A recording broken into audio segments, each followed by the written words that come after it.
Hello everyone, I am the storyteller and I am here to help you today. I know you use this video to fall asleep, so before that, like the video and subscribe to the channel. Also, where are you from and what time are you watching? Now get comfortable and relax.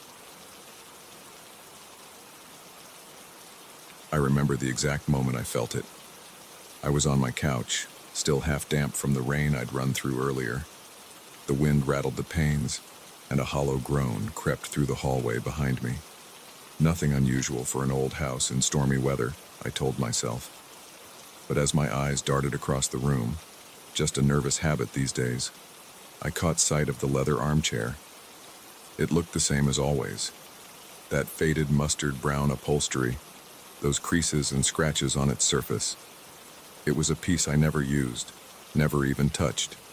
Something about it just felt stale, off. It had come with the house, part of an inheritance from a distant uncle I'd hardly known. I kept telling myself I'd get rid of it eventually, but I never did. Now I regretted that, because that night, I could swear the seat was sinking under someone's weight.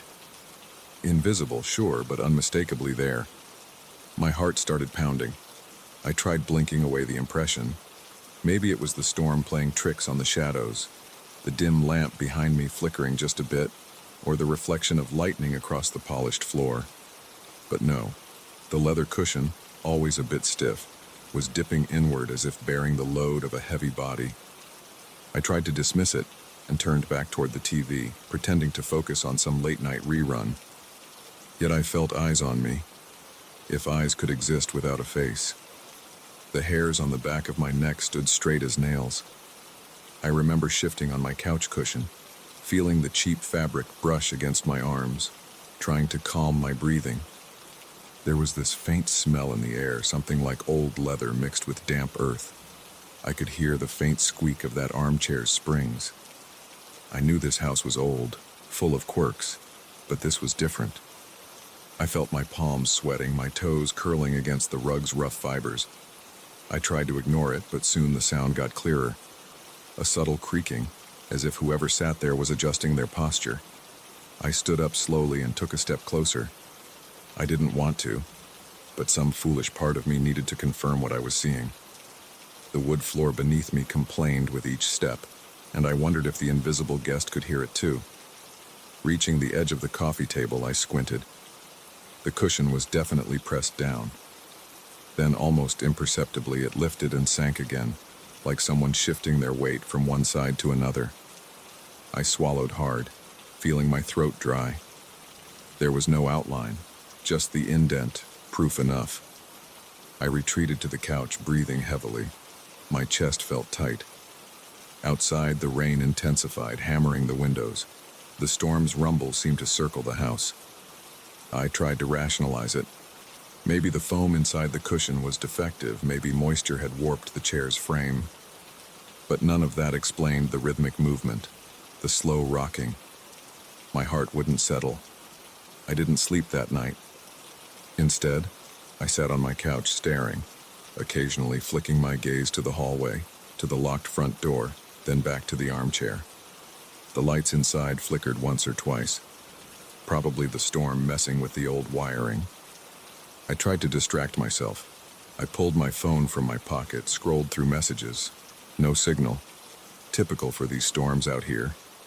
The old family home was a bit isolated, a rustic retreat, my uncle had called it in his will. I came here to escape a messy divorce and a pile of debts, hoping to find peace. Instead, I'd found this thing. As the hours dragged, I tried closing my eyes, hoping when I opened them that the chair would be normal. But whenever I peeked, the invisible sitter was still there. By dawn, the rain had subsided. The air smelled of wet leaves. My eyes were gritty and sore. I stood, stretching my stiff back, and decided I'd get rid of the damn chair. I wasn't even going to donate it. I'd toss it outside in the mud, let it rot. I marched over to the front door, my socks sliding a bit on the floorboards. Grabbing the knob, I twisted. It didn't budge. That was odd. The lock wasn't even engaged. I tried pulling harder, putting my shoulder into it. Nothing. I walked to the kitchen door, also stuck. The windows were sealed shut, as always, but now even the hinges wouldn't give. This place was old, yes, but I'd never had trouble opening doors before. Frustration and fear mingled in my gut. I returned to the living room, determined to push that armchair out of the way, maybe knock it over. But as I approached, I heard it. A deep wooden groan from inside the structure, like old bones protesting. And then I saw the backrest, the old leather folds shifting as if someone were leaning back, making themselves comfortable. I felt a sudden chill on my left shoulder, like icy fingertips. I jerked away, spinning around, but found nothing, just the stale air and my own panicked breath. I didn't dare sit down again. Instead, I stood, pacing back and forth. My arms were crossed tight over my chest, my jaw clenched so hard it hurt. Morning light filtered weakly through the rain-streaked windows, giving the room a sickly yellow tint. I noticed for the first time a small discoloration on the floor near the chair's feet. I knelt down and touched it. The wood there felt colder, and as I rubbed my fingertips together, it left a slight oily residue. I wiped my hand on my jeans, feeling disgust and fear coil inside me. I needed more information.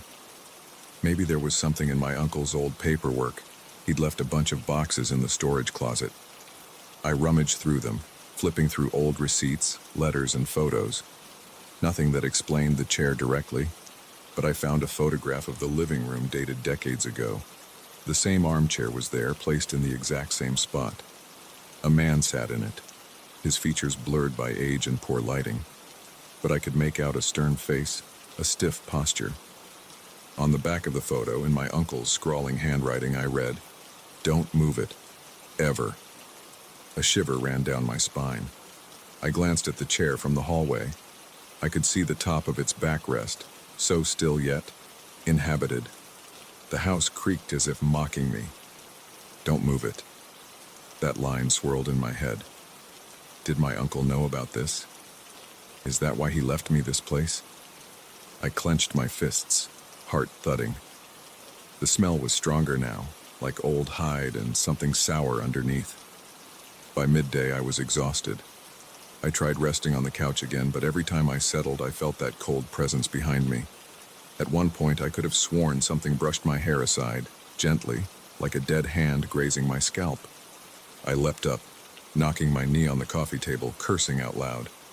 The chair remained silent. Its cushion formed around an invisible figure. My eyes watered from pain and fear. Desperate, I attempted to cover the chair with a sheet. I found an old white cloth in the linen drawer and approached slowly. The wooden floor felt like ice beneath my bare feet. As I threw the sheet over the armchair, it caught on something, on nothing, mid-air, like it had snagged on a shoulder. A muffled hiss escaped my throat as I pulled it, forcing it down. The sheet draped unevenly, but for a moment I saw it, a faint outline of a form beneath the white fabric. A human shape, bulky and slumped. My heart pounded so violently I could hardly stand. Then, as I stared, the sheet dipped where the head should be, as if someone tilting their head up toward me. I stepped back, and the sheet slid off on its own, falling silently to the floor. I ran to the front door and pulled again, screamed at it, kicked it. I tried a window, wouldn't budge. The phone was useless. The power flickered. The house hummed with tension, as if holding its breath. Evening came, and the shadows grew longer. I found myself whispering to it, pleading, "What do you want?" My voice sounded shaky, foreign in my ears. I circled the room, the only light coming from a single lamp in the corner. The armchair's leather caught the faint glow, highlighting the dents, the scratches. Were they always that deep? At one point, I considered burning it. I ran to the kitchen, grabbed a box of matches. My hands trembled so badly I dropped half of them on the floor. I returned, stood in front of the chair and lit a match. The tiny flame flickered. The presence remained motionless. I brought the match closer, but a sudden gust of cold air snuffed it out. Another match. The same result. It was as if something gently blew from inside that invisible occupant, calmly asserting control. A wave of nausea hit me, and I staggered to the bathroom, retching into the sink. I splashed water on my face. My reflection stared back. Wide eyes, sweaty forehead, stubble looking darker than usual. As I glanced at the mirror, I swore I saw something behind me. A faint silhouette in the doorway. I spun around, nothing there. But the reflection, a second before I turned, had shown a vague outline of a head and shoulders hovering near the bathroom doorframe. Heart hammering, I stepped back into the hall, moving as quietly as I could. The house felt different now, as if the walls were leaning in. In the living room, I noticed something new. The armchair was turned slightly, no longer facing the TV. It was angled toward me. The floorboards creaked under my weight, and I smelled that sour musk again. An image flashed in my mind. The photograph of that stern-faced man. Was he still here? Stuck somehow? Night fell hard and heavy. Rain started again, tapping insistently at the window. I paced in circles, massaging my temples. My legs felt weak and there was a sharp ache between my shoulder blades. Every time I looked at the chair, I saw it shifting minutely, the leather rippling as if breathing. I tried to push aside the coffee table, but it got wedged against a floorboard. My frustration boiled over. I shouted, my voice cracking, "Leave me alone." The only response was a gentle squeak of the springs. My knees wobbled, and I collapsed onto the couch. I felt something grip my shoulder, firm and cold. I screamed and lurched forward, but nothing was there. The pressure left a lingering chill spreading through my muscles, making them twitch. Time dragged on. My eyelids drooped, but I couldn't fully rest. Every time I drifted off, I'd hear a soft whispering sound, like leather whispering secrets. Once I dared to look directly at the chair and spotted in the reflection of the glass cabinet door behind it a faint silhouette. In that glassy surface, there was a suggestion of a head, broad shoulders, and hands gripping the armrests. I froze, my pulse thundering in my ears. The reflection seemed more defined in that moment, still blurry, but there. When I looked back at the chair itself, there was nothing visible, only the indent. As the hours passed, my thoughts spiraled. I wanted out. I wanted freedom. I even tried breaking a window with a chair from the dining room, but the glass wouldn't shatter. It was like hitting solid stone. I turned back and found the armchair shifted again, now almost facing me squarely. I couldn't escape its gaze, if it had one. It dominated the room. I felt watched, judged, pinned down. Eventually, I realized I couldn't win. The house wouldn't let me leave, and the chair wouldn't release me from its presence. I dropped onto the floor, breathing heavily, tears prickling my eyes. The storm outside raged on, and inside I was trapped in a silent war with something that didn't need words. My mind raced. Maybe if I pretended to sleep? Maybe if I submitted somehow? In the final hours of that torturous night, I slumped against the wall, my body shaking with silent sobs. I lifted my head and looked at the cabinet's glass door one more time. The silhouette was clearer now, just for a second. A broad figure, leaning forward, as if examining me with dark curiosity. I blinked and it vanished, leaving only the empty room reflected. But that reflection disturbed me. The armchair was reflected as empty, yet the cushion in real life still bore weight. It was as though the reflection mocked me, revealing what should be while I endured what was. Dawn's gray light crept through the windows. My lips were chapped, my throat raw. I tried the front door once more. This time the knob turned. The door opened easily. No resistance. Outside, the world looked normal. Wet grass, distant trees, a pale sky. I dragged myself out, stumbling a few steps into the muddy yard. When I looked back, the armchair was still there inside, framed by the doorway. I swore I saw a hint of movement, but I turned away, heart pounding, and slammed the door shut. I never went back inside that house. I ended up leaving the property entirely, driving away as soon as I could start my car. Days later, I found myself flinching at small noises, checking over my shoulder for a presence that wasn't there. In store windows, I sometimes caught a glimpse of my reflection and thought I saw something else lurking just behind me. My skin never stopped feeling a little colder, as though touched by phantom fingers. Even now, as I write this from a cramped motel room, I see faint shapes and shiny surfaces, hints of what might have followed me. The memory of that armchair and its invisible occupant weighs on me. When I close my eyes, I feel the cold pressure on my shoulder again and hear the creak of old leather. I know I left that house behind, but I'm not sure I left it empty. Something remains, some lingering presence that refuses to loosen its grip. And I fear the next time I catch my own reflection, I might see it behind me once more.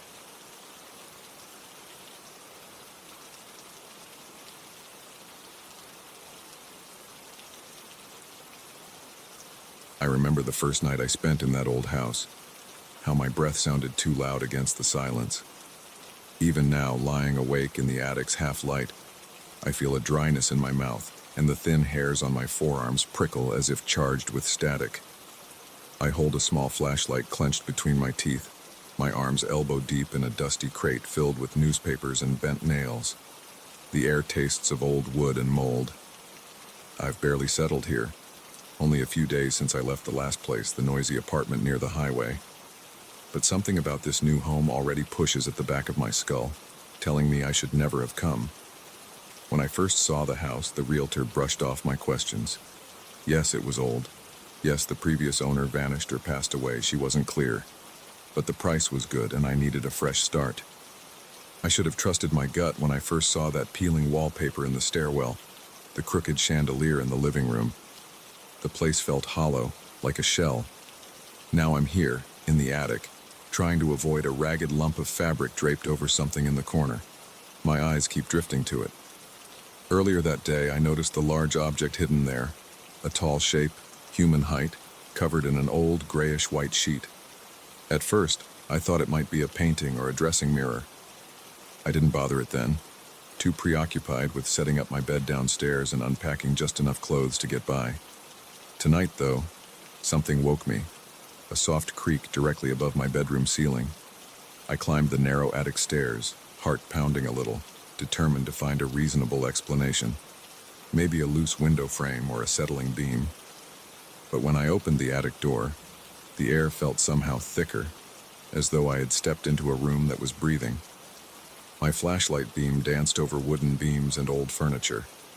And that's when I heard it again, a faint, drawn-out creaking sound, so gentle it could have been the floorboards expanding. Yet it felt more like a whisper calling me closer.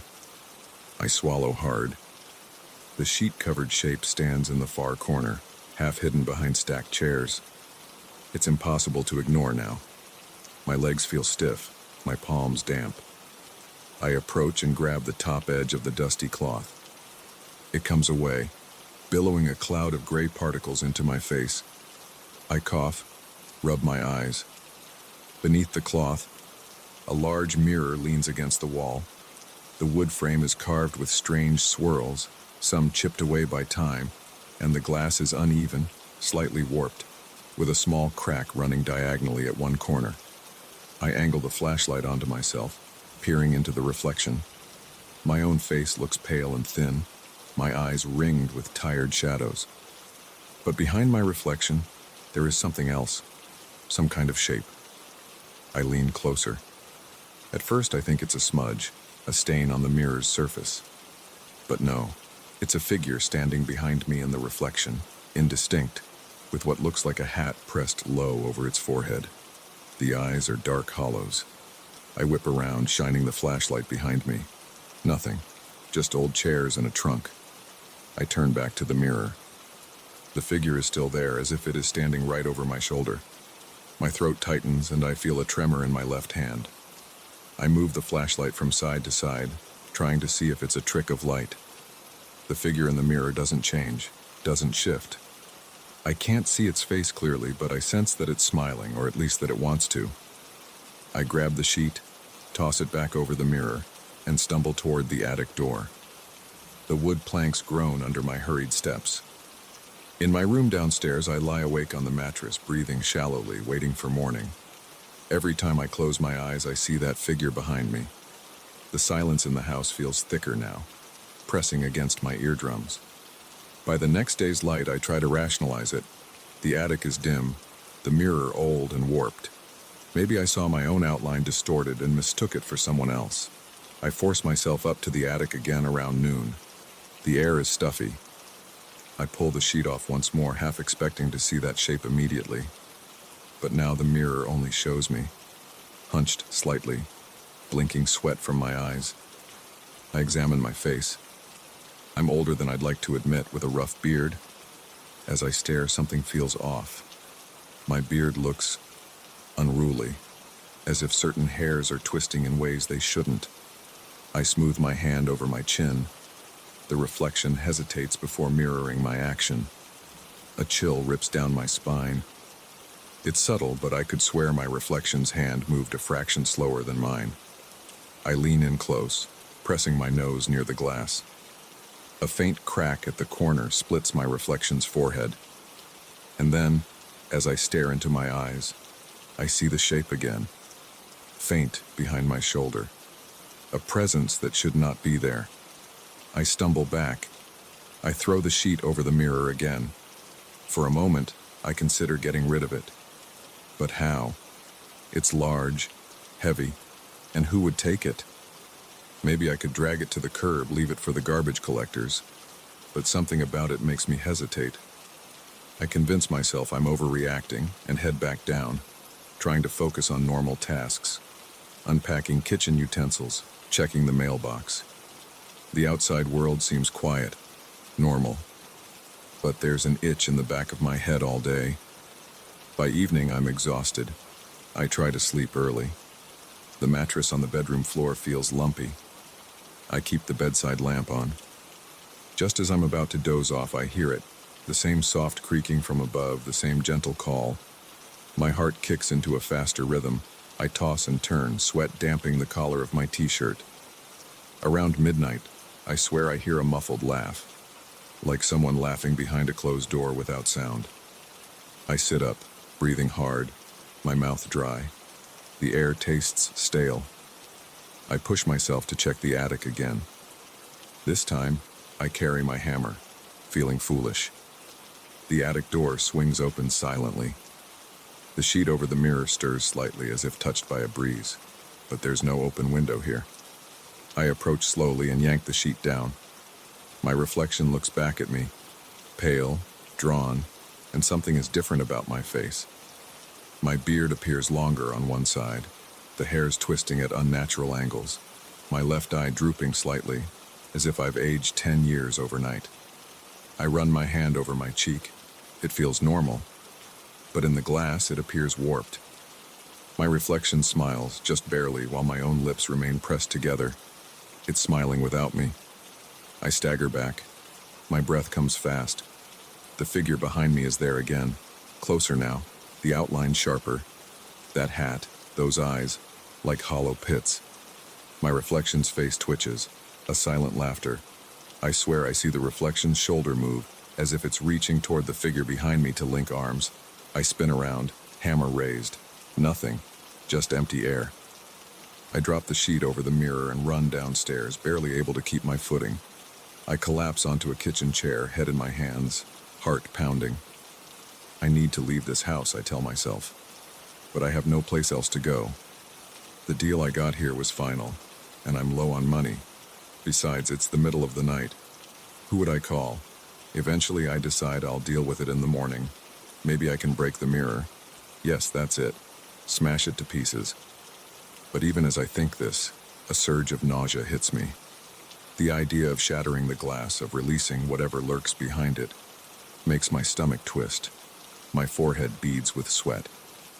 I try to calm down, sipping water straight from the tap, feeling the cool liquid slide down my throat. By the time I return to bed, I can't sleep.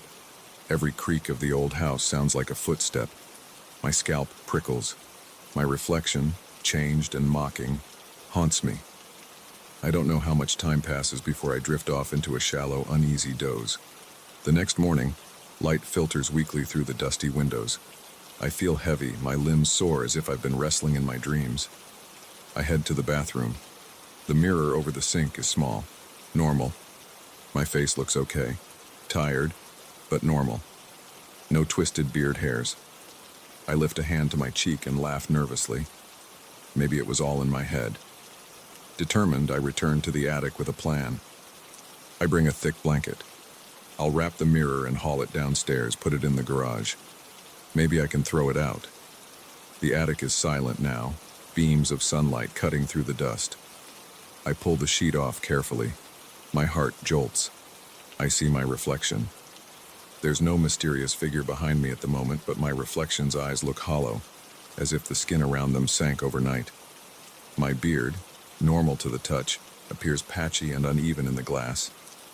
My reflection tilts its head slightly, lagging a half-second behind my real movement. My stomach flips. I feel the sweat on my palms, the back of my neck tingling. I reach out, pressing my fingertips against the mirror's surface. It's cold, so cold that it stings. For a split second, I feel something push back from inside. My reflection's mouth opens in a silent laugh. I yank my hand away. The attic floor creaks, louder this time, and I sense movement behind me. I don't dare turn around. I stare into the mirror's surface and see the hat, the deep-set eyes emerging at the edge of the frame.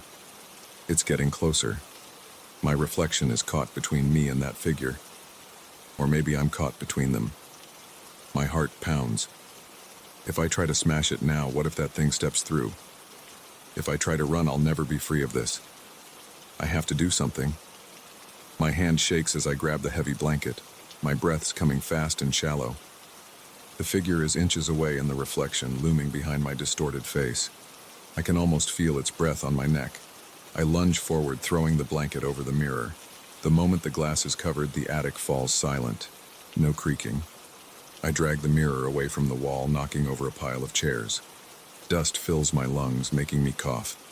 The mirror is heavier than I expected, and as I tilt it forward, I hear a faint scraping, like nails on glass from the other side. I nearly drop it. I can't stop shaking. My vision blurs with sweat. Step by step, I wrestle it down the attic stairs. Each step groans beneath our weight. When I reach the first-floor hallway, I feel a surge of relief. I lean the covered mirror against a wall near the garage door. My heart is still hammering, but at least it's farther from my bedroom. Maybe I'll drive it to the dump. But I'm terrified to uncover it again. Terrified to see my own face twisted and that thing behind me. Night falls slowly. I eat a can of cold soup, barely tasting it. The silence is heavy. Before bed, I pass through the hallway. The covered mirror stands there, silent. I keep a wide berth. I wake in darkness to soft laughter, still silent, but I feel it in my bones. My hands tremble uncontrollably. I open the bedroom door a crack. The hall is dim. A street lamp outside casts just enough light to see the outline of the mirror under the blanket. The shape seems taller now, leaning forward as if listening. My stomach turns. I approach it with cautious steps. I reach out, placing my hand on the cloth. Beneath it, the surface is cold. I can feel something pressing outward, a subtle bulge. The crack in the glass. I remember it clearly. Did it grow larger? I lift the cloth's edge by just an inch. Inside the darkness, I see my eye, my reflection's eye, staring back. But it's not aligned with my face. It's offset, half sliding off where it should be, and behind it, the edge of a hat, a grin in the shadow. They're waiting for a moment of weakness to pull me inside, to trade places. I let the cloth drop. My breathing is ragged. I can't destroy it, can't look at it, can't leave it. I feel the blood pounding in my ears. I back away, stumbling to my room. I close the door and sit on the floor, sweat trickling down my spine. I know I'll never truly be safe. My reflection's face is inside that mirror, twisted and laughing without sound. Even now, I swear I can see the faint shine of glass at the edges of the dark doorframe, as if the mirror's presence seeps through the walls. My skin crawls. I rub my cheeks, feeling for any sign of distortion. They feel normal, but when I flick on the lamp and glance at my small pocket mirror, I swear my beard looks slightly uneven. My eye seems a bit sunken. I close the pocket mirror quickly, heart pounding. The night stretches on and I don't dare sleep.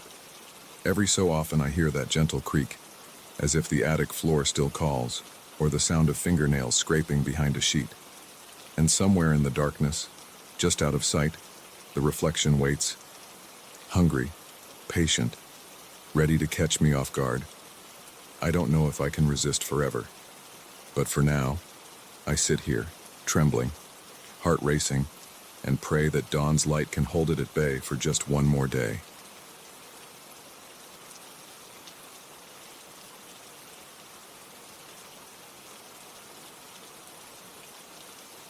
I'm not sure what first drew me closer. Maybe it was the faint scraping of something against the floorboards or the whisper of stale air slipping through the gaps in old, rotting wood. All I know is that, despite my every instinct screaming for me to stay upstairs, I stand here now, staring down that dim corridor in the basement of the antique store. I work here, sure, but I've never felt at home in this place. It's my boss's property, not mine, and it's crammed with heirlooms and oddities I've spent weeks cataloging. Yet this corridor, tucked behind a heavy stack of mahogany chairs, has always felt like it didn't belong at all. It's too quiet, too narrow, and something about it makes my skin feel tight, as if stretched over a frame not quite my own. I strain my ears and hear something like a sigh, but I can't be certain. My flashlight beam skims over worn Persian rugs, their patterns half erased by time and footsteps. The scent down here is thick with dust and a coppery tang I can't place. I run a hand over my scalp, feeling the sweat gather at my hairline. I haven't told anyone about my feelings toward this corridor. My boss would laugh, and the other employees, well, they're mostly seasonal help, kids who aren't here often enough to notice anything strange. The first time I wandered down here was by accident. I was reorganizing a batch of old clocks when I moved a dresser and discovered the narrow wooden door. The door had no lock, just a simple latch, and behind it was a set of steps leading downward. I told myself it was just another part of the basement, maybe a forgotten storage area. But the instant I stepped through, I felt a subtle pressure in the air. The corridor seemed to breathe differently than the rest of the shop. I remember shining my flashlight around and seeing those shelves with old grimoires, thick, leather-bound volumes with cracked spines and strange symbols embossed on their covers. I remember the stone sculptures placed at intervals along the walls. They depicted faces caught in expressions of sheer terror, mouths agape, eyes bulging, cheeks sunken. The stone looked moist, as if it had wept at some point. I passed by them quickly, skin crawling, and swore I heard low voices speaking in tongues I couldn't identify. Sharp consonants, hissing vowels, all blending into a background of madness. I retreated that day, my heart pounding so hard I felt my ribs would split. I tried to forget about it. For a few days I stuck to my usual tasks, sorting tea sets, labeling silverware, dusting porcelain dolls. But at night, as I lay in the cramped room I rent above the store, my mind drifted back down to that corridor, to those grimoires and sculptures. Something down there wanted me to return. The next morning, I found myself staring at the closed door in the basement, my pulse pounding. I told myself I'd just look, nothing more. I carried a small camera in my pocket, hoping to take pictures, rationalize what I had seen.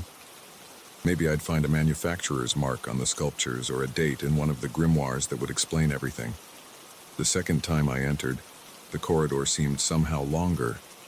I don't know if it's just my mind playing tricks, but I swear it took more steps to reach the point where the first sculpture stood. My flashlight revealed the same Persian rugs, this time appearing slightly rearranged, their fringes pointing in directions I hadn't noticed before. The grimoires, still sealed by rusted clasps, called out silently. I put a hand on one, meaning to open it, but a sudden whisper, right at my ear, froze me. I spun around, only to see empty air. Yet the sculptures had shifted. Before, the one nearest me had been facing the opposite wall. Now it pointed straight at me, its hollow stone eyes fixed on mine. My stomach twisted. I stumbled back, heart thumping, and practically ran out of there. For the rest of the week, I avoided the corridor. I tried to stay busy upstairs, rearranging antiques in the showroom. I even scrubbed the front windows, something I usually put off. At night, I locked my bedroom door and slept with the lamp on. Still, I couldn't shake the feeling that the corridor was waiting for me, that it was disappointed I hadn't come back, as if I'd broken some unspoken agreement. 4 days later, I gathered my courage and descended once again. This time I noticed something new. At the far end of the corridor, past several layers of rugs and shelves, stood a tall oval mirror.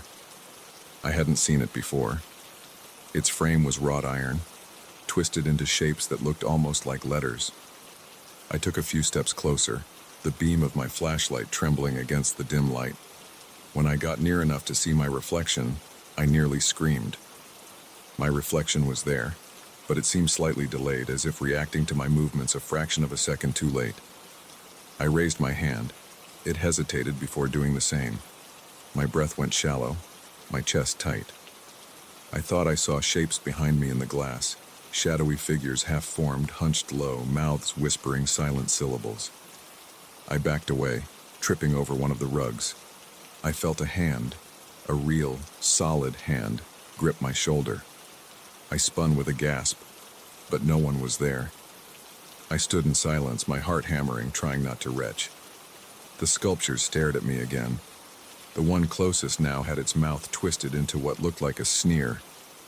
I reached out slowly and touched the cold stone cheek, feeling a film of moisture that made me snatch my hand back. It smelled like earth, like damp soil. I could hear those voices again. They seemed amused. Later that night, lying in bed, I replayed the events in my mind. I remembered a small journal I'd found in the main shop a few months ago. It was tucked inside an old writing desk, and its leather cover bore a strange mark. At the time, I couldn't decipher the language inside. It was all in some runic script. I hadn't thought much of it. Now I wondered if that journal had something to do with this corridor. The next morning, I dug it out of the drawer where I'd stashed it. I looked at the runes again, pressing the pages flat. With a magnifying glass, I spotted a recurring symbol that matched some on the grimoire's spines. It looked like an eye crossed by 2 slashes. My heart sank. I felt watched, even now in the daylight. That evening, I took the journal with me into the corridor. I don't know why. I guess I wanted answers to feel a little less helpless. The corridor felt colder this time. My breath puffed out before me in thin clouds. Dust motes swirled in the weak light of my flashlight. I approached the first sculpture, holding the journal up as if it were a shield. The whispering grew louder, but I couldn't pinpoint its source. It seemed to ooze from the walls themselves. I advanced slowly, each step punctuated by a soft creak of the floorboards beneath the rugs. The mirror gleamed at the far end, beckoning me closer. I managed to open one of the grimoires by prying its clasp loose with a letter opener. The pages were filled with symbols like those in the journal. My stomach tightened. I thought maybe these books described rituals or gateways.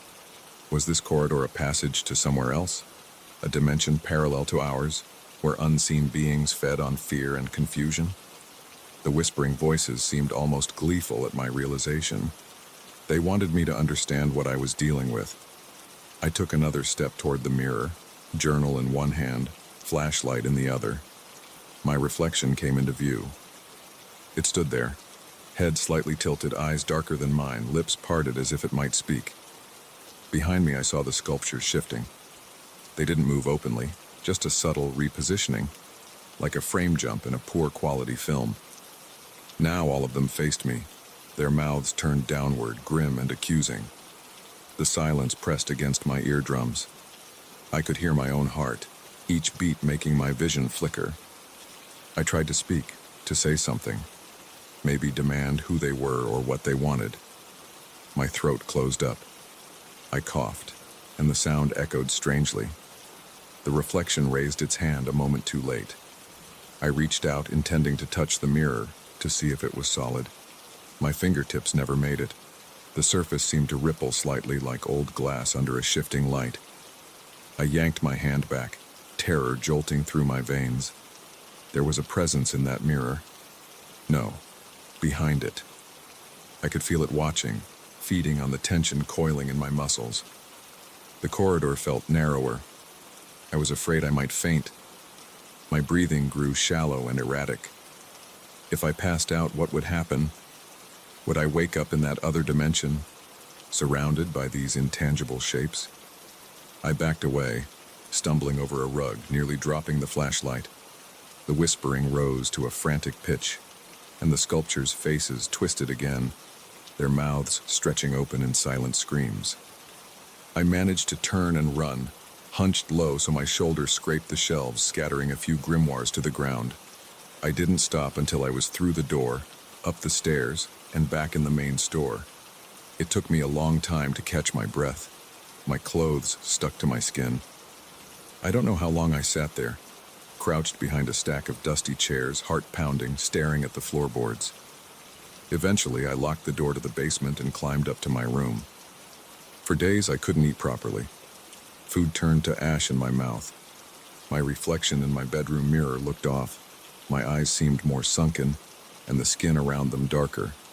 I was jumpy, sure someone or something had followed me back. The store upstairs felt emptier than usual, as if all the antiques were holding their breath. I tried calling a friend, but what would I say? There's something unholy in the basement? No one would believe me. Last night, in a half-sleep, I thought I saw something in the corner of my bedroom mirror, a vague outline of those sculptures, peering over my shoulder, shaking their heads in disapproval. When I flicked the light on, the shape vanished. But my heart was left hammering, the taste of old dust in my throat. Today I forced myself downstairs again just to check the basement door. It was still locked. But I heard the whispering through the wood, scratching at the edges of my mind. I know the corridor is still there, unchanged and yet ever shifting. I know that if I open that door again, I will see those sculptures glaring at me, their positions altered, their contempt palpable.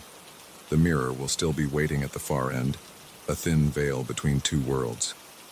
And whatever lurks behind that surface, whatever watches through my reflection, will be hungry, eager to draw me back in. I don't know how much longer I can resist. Even now, as I stand upstairs, my reflection in the store's glass cabinet seems a half-second slow, the eyes darker than before. The corridor's pull is growing stronger, and my fear, ironically, only feeds it. I can taste the dust on my tongue. It feels gritty, like tiny shards of glass. And in that final glimpse, a flicker of my own silhouette in the glass, with those unseen shapes hovering behind my shoulders. I know nothing has ended. It's just waiting.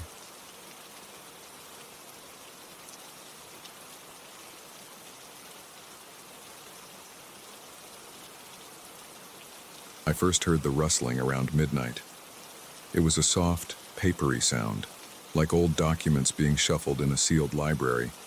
Yet I was alone in that bedroom, lying awake, watching the faint outline of the wooden cabinet I'd inherited. I remember that night clearly because it was the first time I felt truly cornered in my own house. That cabinet, a tall and stern piece of furniture carved from some dark wood I couldn't name, stood near the foot of my bed. It had once belonged to my great-uncle, at least that's what the lawyer said. I'd never met the man. He died without any real heirs, and somehow, through a chain of dusty, forgotten relations, I ended up with his property. The cabinet came with the house, and I moved into it a week ago. The place still smelled of old varnish and stale carpets. I hadn't slept well since I arrived. The bedroom was small and cold, and there was a dampness to the air, something that stuck to my clothes and skin. Every night I'd wake up, heart thumping, aware of something off, something watching. The first couple of times, I blamed my nerves. The entire reason I chose to stay was financial. I had nowhere else to go after losing my apartment. It was either live in this inherited old house in the countryside or end up sleeping in my car. So I stayed, hoping to fix the place up and maybe sell it later. The cabinet's doors would creak sometimes even when I didn't touch them. I tried to ignore it. It had drawers filled with old photographs, portraits mostly.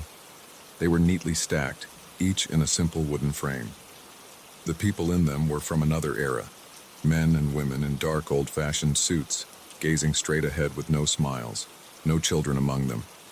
Their eyes seemed cold and distant. The odd thing was I couldn't identify any of them. They weren't my relatives, or at least I didn't recognize their faces from the few family albums I knew. Maybe they were friends of my great-uncle or people he'd studied. He was a historian, I think, or something along those lines, but I never got a full explanation. The lawyer wasn't very talkative. On my second night, I woke again to that sound, the fluttering of pages or photos.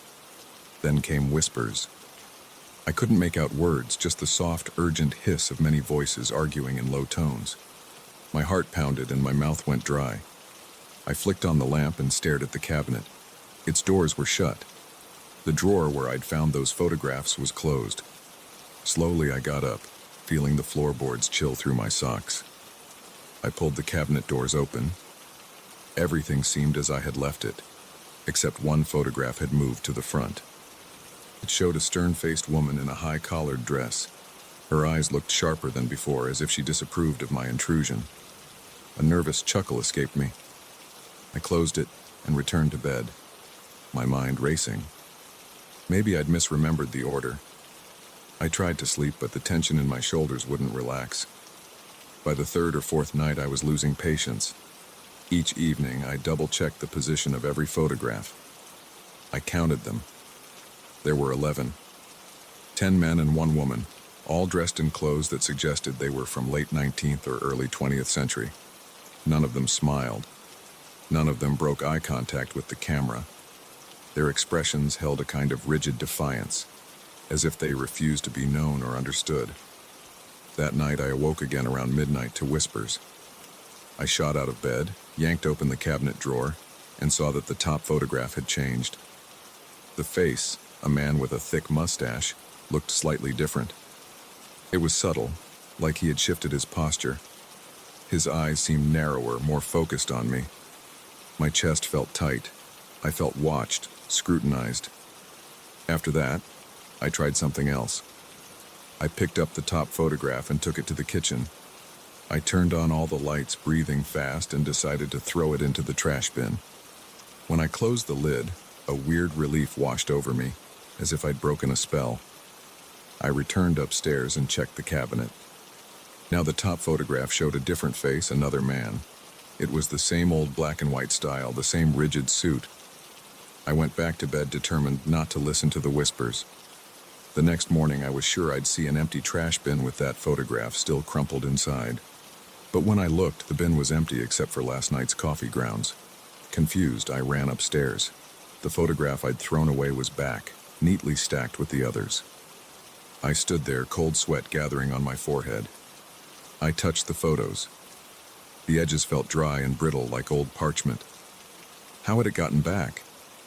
I spent the entire day trying to rationalize.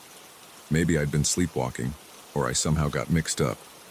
The house was old. My nerves were shot. Determined, I took all the photographs out of the cabinet and placed them in a cardboard box. I drove to the edge of the property near a patch of overgrown trees and tossed the box in a small fire I built. I watched until the edges of the cardboard blackened and the frames inside began to smoke. The smell was horrible. Burned wood and musty paper. I coughed, stepping away, tears gathering in my eyes from the smoke.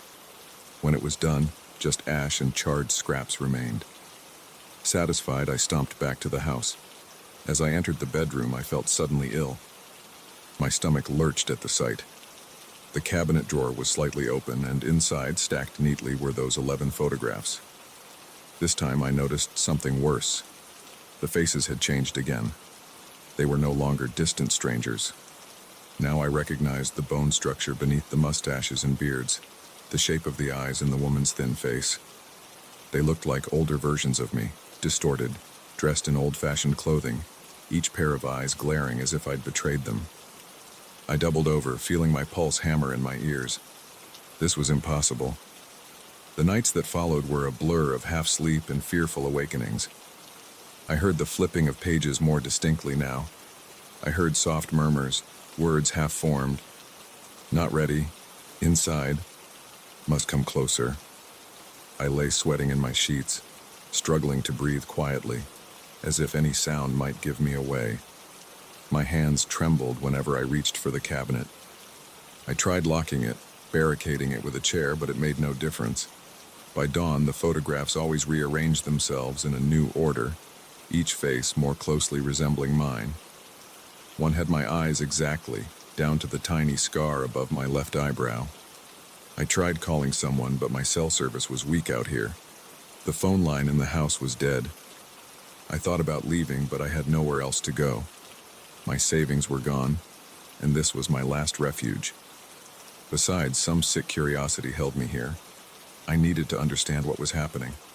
Maybe if I cracked open the back panel of the cabinet, I'd find a mechanism or old documents explaining these portraits. Maybe my great-uncle left notes. He'd been a recluse. Could he have been involved in some strange hobby? Late one afternoon, I mustered the courage to inspect the cabinet thoroughly. I found a small compartment hidden behind the main drawer. Inside it, there was a folded piece of parchment, the ink faded and the handwriting cramped. I could barely read it, but I caught words like inheritance, binding, and bloodline. It mentioned portraits that claim their own, and faces drawn closer as the cycle completes. My shoulders twitched at every sound while I read. A draft pressed against my neck. I stuffed the parchment back, heart racing. I had confirmation now that this was no accident. Something tied to my family, something that wanted me. But how? That night, I tried staying awake. Around midnight, I heard the first whisper. He's stubborn. Another voice, quieter. He must step inside willingly. My throat went dry. Did they think I'd climb into the cabinet? The idea was absurd. My heart hammered so loudly I worried they could hear it. The photographs were discussing me. There was no denying it now. My sweat turned cold at the realization. They had changed from strangers to versions of me. How much closer could these images get? Would they start moving while I watched? I crawled out of bed and crept toward the cabinet. The floorboards creaked. I pressed my ear against the wood. I felt a faint vibration inside, as if a dozen people were in a cramped room whispering urgently. I swallowed hard. The lamp's light flickered. My palms were slick with sweat. I pulled the drawer open just a crack. It resisted at first, then slid smoothly, revealing the photographs fanned out like a deck of cards. The top portrait now showed a perfect replica of my face, but older, hardened. The eyes in the photo glinted. I couldn't stand it. I slammed the drawer shut, nearly pinching my fingers. I tried again to get rid of them, this time by shredding the photographs with a knife. I worked furiously in the dim light, slicing and ripping at the brittle paper, ignoring the frantic murmurs that rose in pitch as I did so. For a second, I thought I saw the eyes in the photos dart in panic. When I finished, dozens of torn scraps littered the floor. I gathered them into a pillowcase and rushed downstairs, breathing heavily. I stuffed the scraps down the kitchen drain, poured boiling water over them, and then ran the tap until the sink overflowed. My hands shook. This had to work. But when I returned upstairs, a fresh set of photographs waited, arranged in a neat fan. They were no longer old strangers. They were me. Me in all of them. Different angles, different lighting, but always my face, stern and judgmental. I felt something snap inside me like a string pulled too tight. I backed away, stumbling onto the bed. I couldn't breathe. Outside, the wind picked up, rattling the window panes. The next few nights, I barely slept. I sat upright, watching the cabinet, ears straining to catch every whisper. They talked about me as if planning a trap. He must lean closer, said one. If we can catch his reflection in the glass of the frame, said another, and then they'd hush. Reflection. That word clanged in my mind. The frames were glass. If I looked into them too long, would I see something that pulled me in? One night, in a panicked rage, I tried yanking the entire cabinet out of the room. It was heavier than I expected, its wood dense and unyielding. I scraped it along the floor, panting, my muscles burning, and managed to get it halfway into the hallway. At that moment, the whispers turned frantic. The wood vibrated under my grip, and I stumbled back, scraping my knuckles. The cabinet shifted impossibly, returning to its original position when I blinked. My lungs constricted, as if the air itself hated me. Now, every midnight, I hear them. They know I'm afraid. They know I won't leave. And I know they're growing bolder. The last time I dared look directly into one photograph, my reflection in the glass covering seemed to smile back, even though I wasn't smiling. My stomach flipped, and I turned away, heart pounding. My appearance is changing. I see it in the bathroom mirror. My features look slightly sharper, older, as if I'm aging faster here. My fingertips tremble. My eyes have that same sternness I saw in the photographs. It's as if they're slowly drawing me into their world, no matter what I do. Tonight I'm lying in bed, eyes locked on that cabinet. I can't destroy it. I can't discard the photographs. They return, always. I'm stuck, trapped between these four walls, with no money to escape and no courage to face what lies within.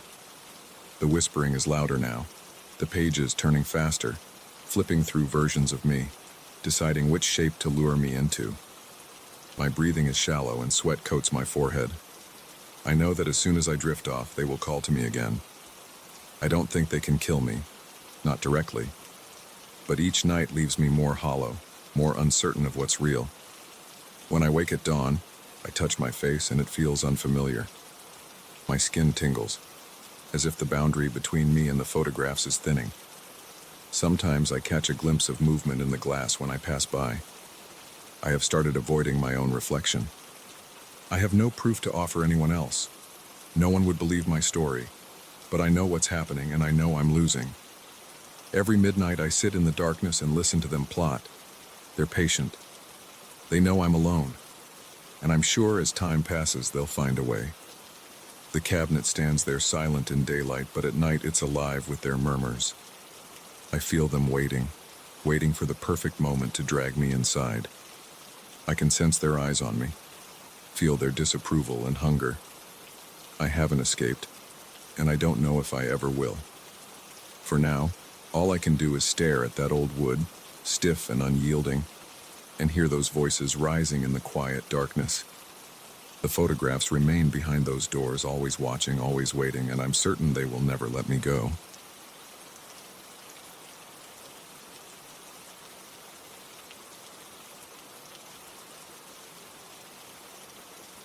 I'm gripping the steering wheel so hard my knuckles ache, and the headlights of my rental car cut through a darkness so thick it feels alive.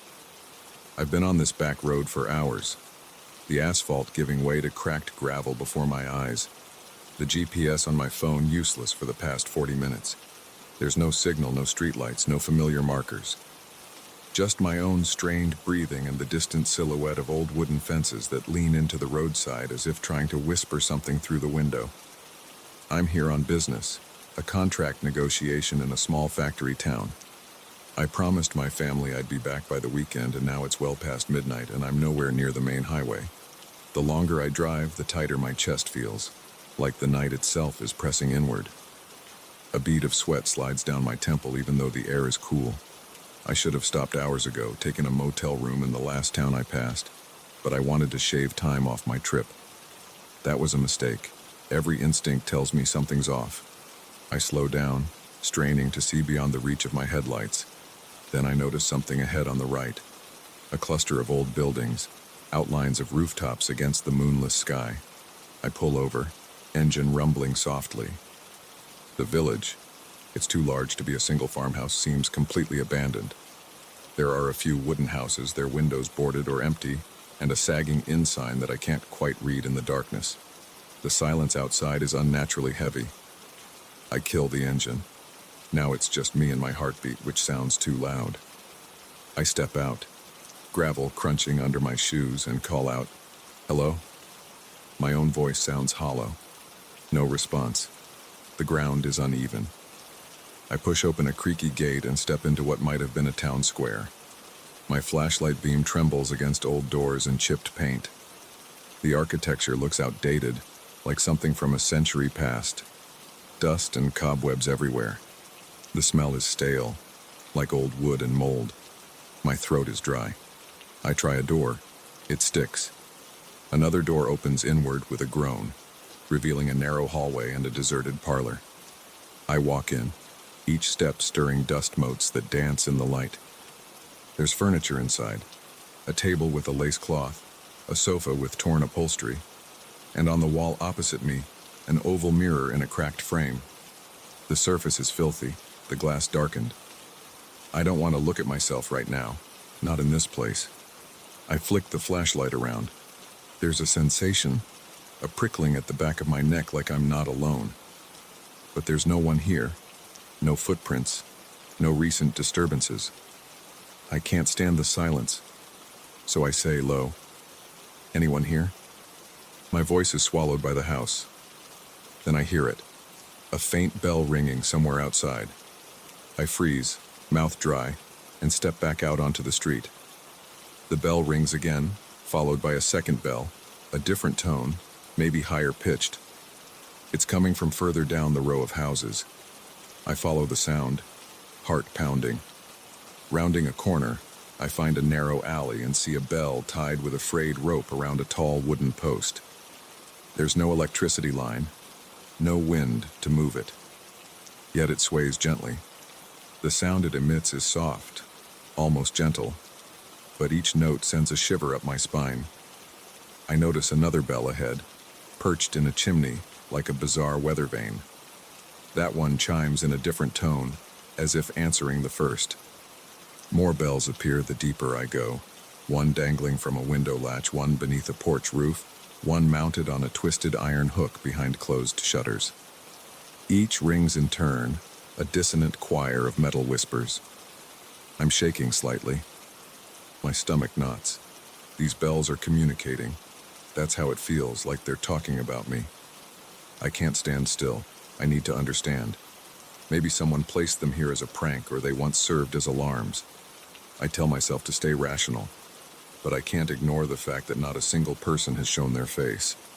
Not a single voice answers when I call out. Just these bells. I pick a larger house, a 2-story structure with a crooked sign that might have once read Draper's Shop, and slip inside, looking for anything that could explain what I'm seeing. The air inside is damp. I step over fallen shelves. On a counter I find an old ledger, pages brittle and yellowed. The entries are in cramped handwriting I can't fully decipher, but I see dates from decades ago. Everything stopped abruptly at some point. No farewell note, no mention of evacuation. Just a final scrawl and blank pages after that. Outside, the bells continue, some softly tinkling, others deep and resonant. I try to rest for a moment in a back room where a cot remains. I sit, my back against a damp wall, my legs trembling slightly. My throat is parched, so I sip from my water bottle. My hands are unsteady. I consider leaving, getting back in the car and driving off, but I'm not even sure I can find my way out of this maze of old roads. And something about these bells. They're pulling at me as if I need to understand their secret before I go. I force myself outside again, checking the time on my watch. Almost 2 in the morning. The moon has risen, a thin sliver that casts weak light on the rooftops. The bells are quieter now, but they've scattered their voices throughout the village. I imagine them hung in every nook, behind locked doors, inside attics, in chimney flues, on lampposts with no lamps, in places only a careful eye would notice. I'm passing another house when a gust of wind, where did it come from, flicks dust into my eyes. I rub them, coughing, and as I blink away tears, I notice a tall standing mirror propped against a hallway wall visible through a half-open door. This mirror is different from the one I saw earlier. It's larger, with a heavy wooden frame carved into the shape of twisting vines. Something about it draws me closer. I slip inside, shining my flashlight. The glass is covered in dust, but I can make out my silhouette. I step forward, raise a trembling hand, and wipe a small patch of dirt away with my sleeve. My own eyes stare back, wide and uncertain. At that moment, a single bell chimes, soft, warm, almost like a whisper. I spin around, the flashlight beam jerking over the empty room. No one there. But the bell calls again from somewhere above.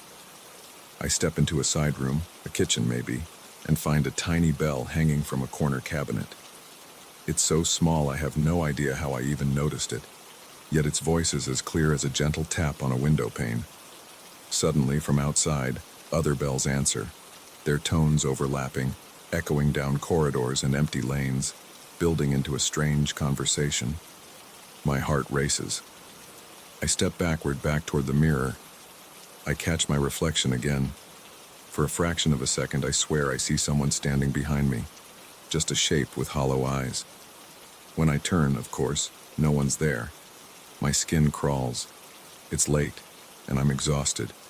The bells keep calling, and I imagine them shaping my name out of their tones. I must be delirious, but I hear it. Ja, sun, ja, sun, drawn out in half-tones. My breath comes in short gasps. I feel sweat trickling down my back. I need to get out, find my car, drive until the gas runs dry, anything to escape these chimes. I rush through the house, back onto the street. In my haste, I trip over a broken step and fall hard, scraping my palms. The pain grounds me for a second.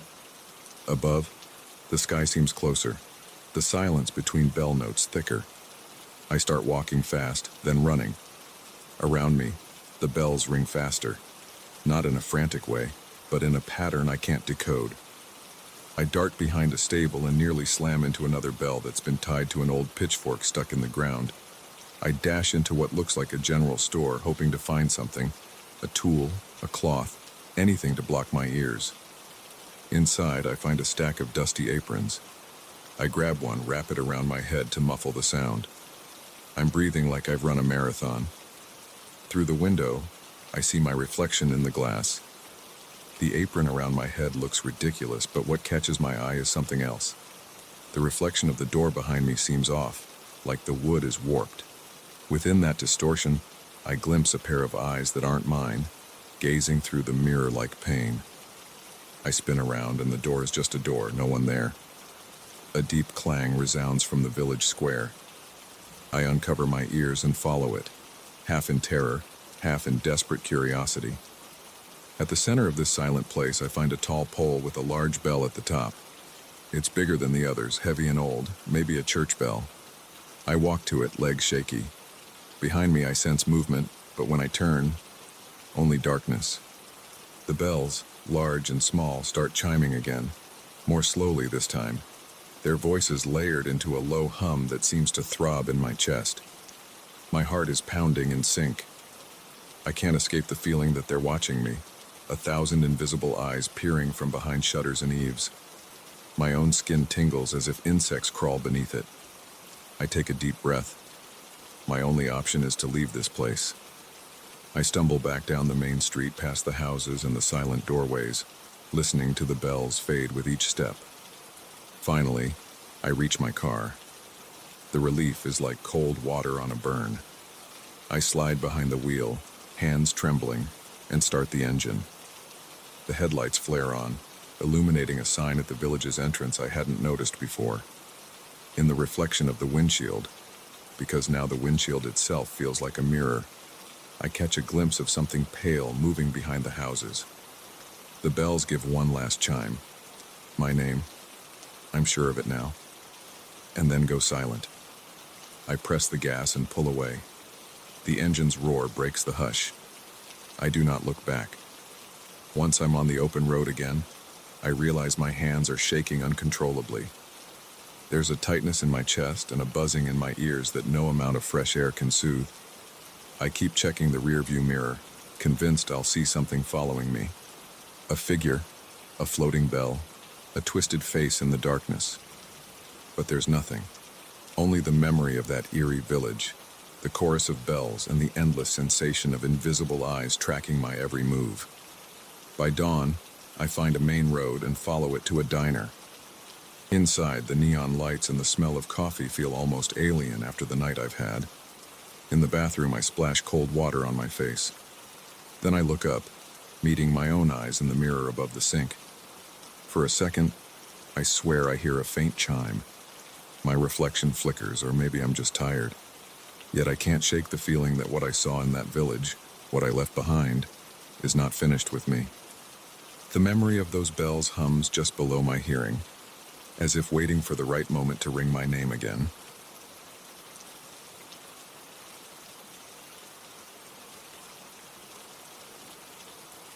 I remember the chill even now. It was late afternoon, and I had spent the entire day alone in that cramped basement, trying to turn the old storage space into a proper workshop. The overhead bulb flickered as I stripped away rotten panels and scraped off layers of peeling paint. Sweat trickled down my temples. My hands were coated in dust, my clothes heavy with the smell of damp earth and mold. It was in the corner beneath a protruding beam that I noticed a narrow crack running through the old concrete wall.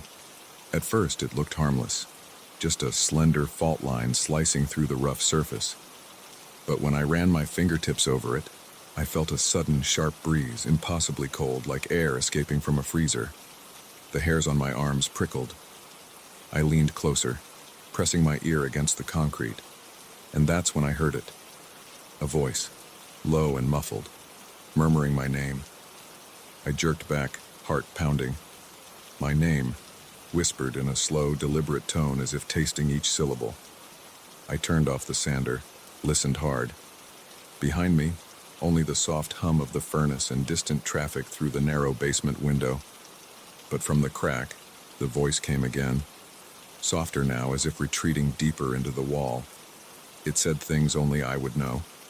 Details of my past, the year I moved here, the reason I never answered my brother's calls.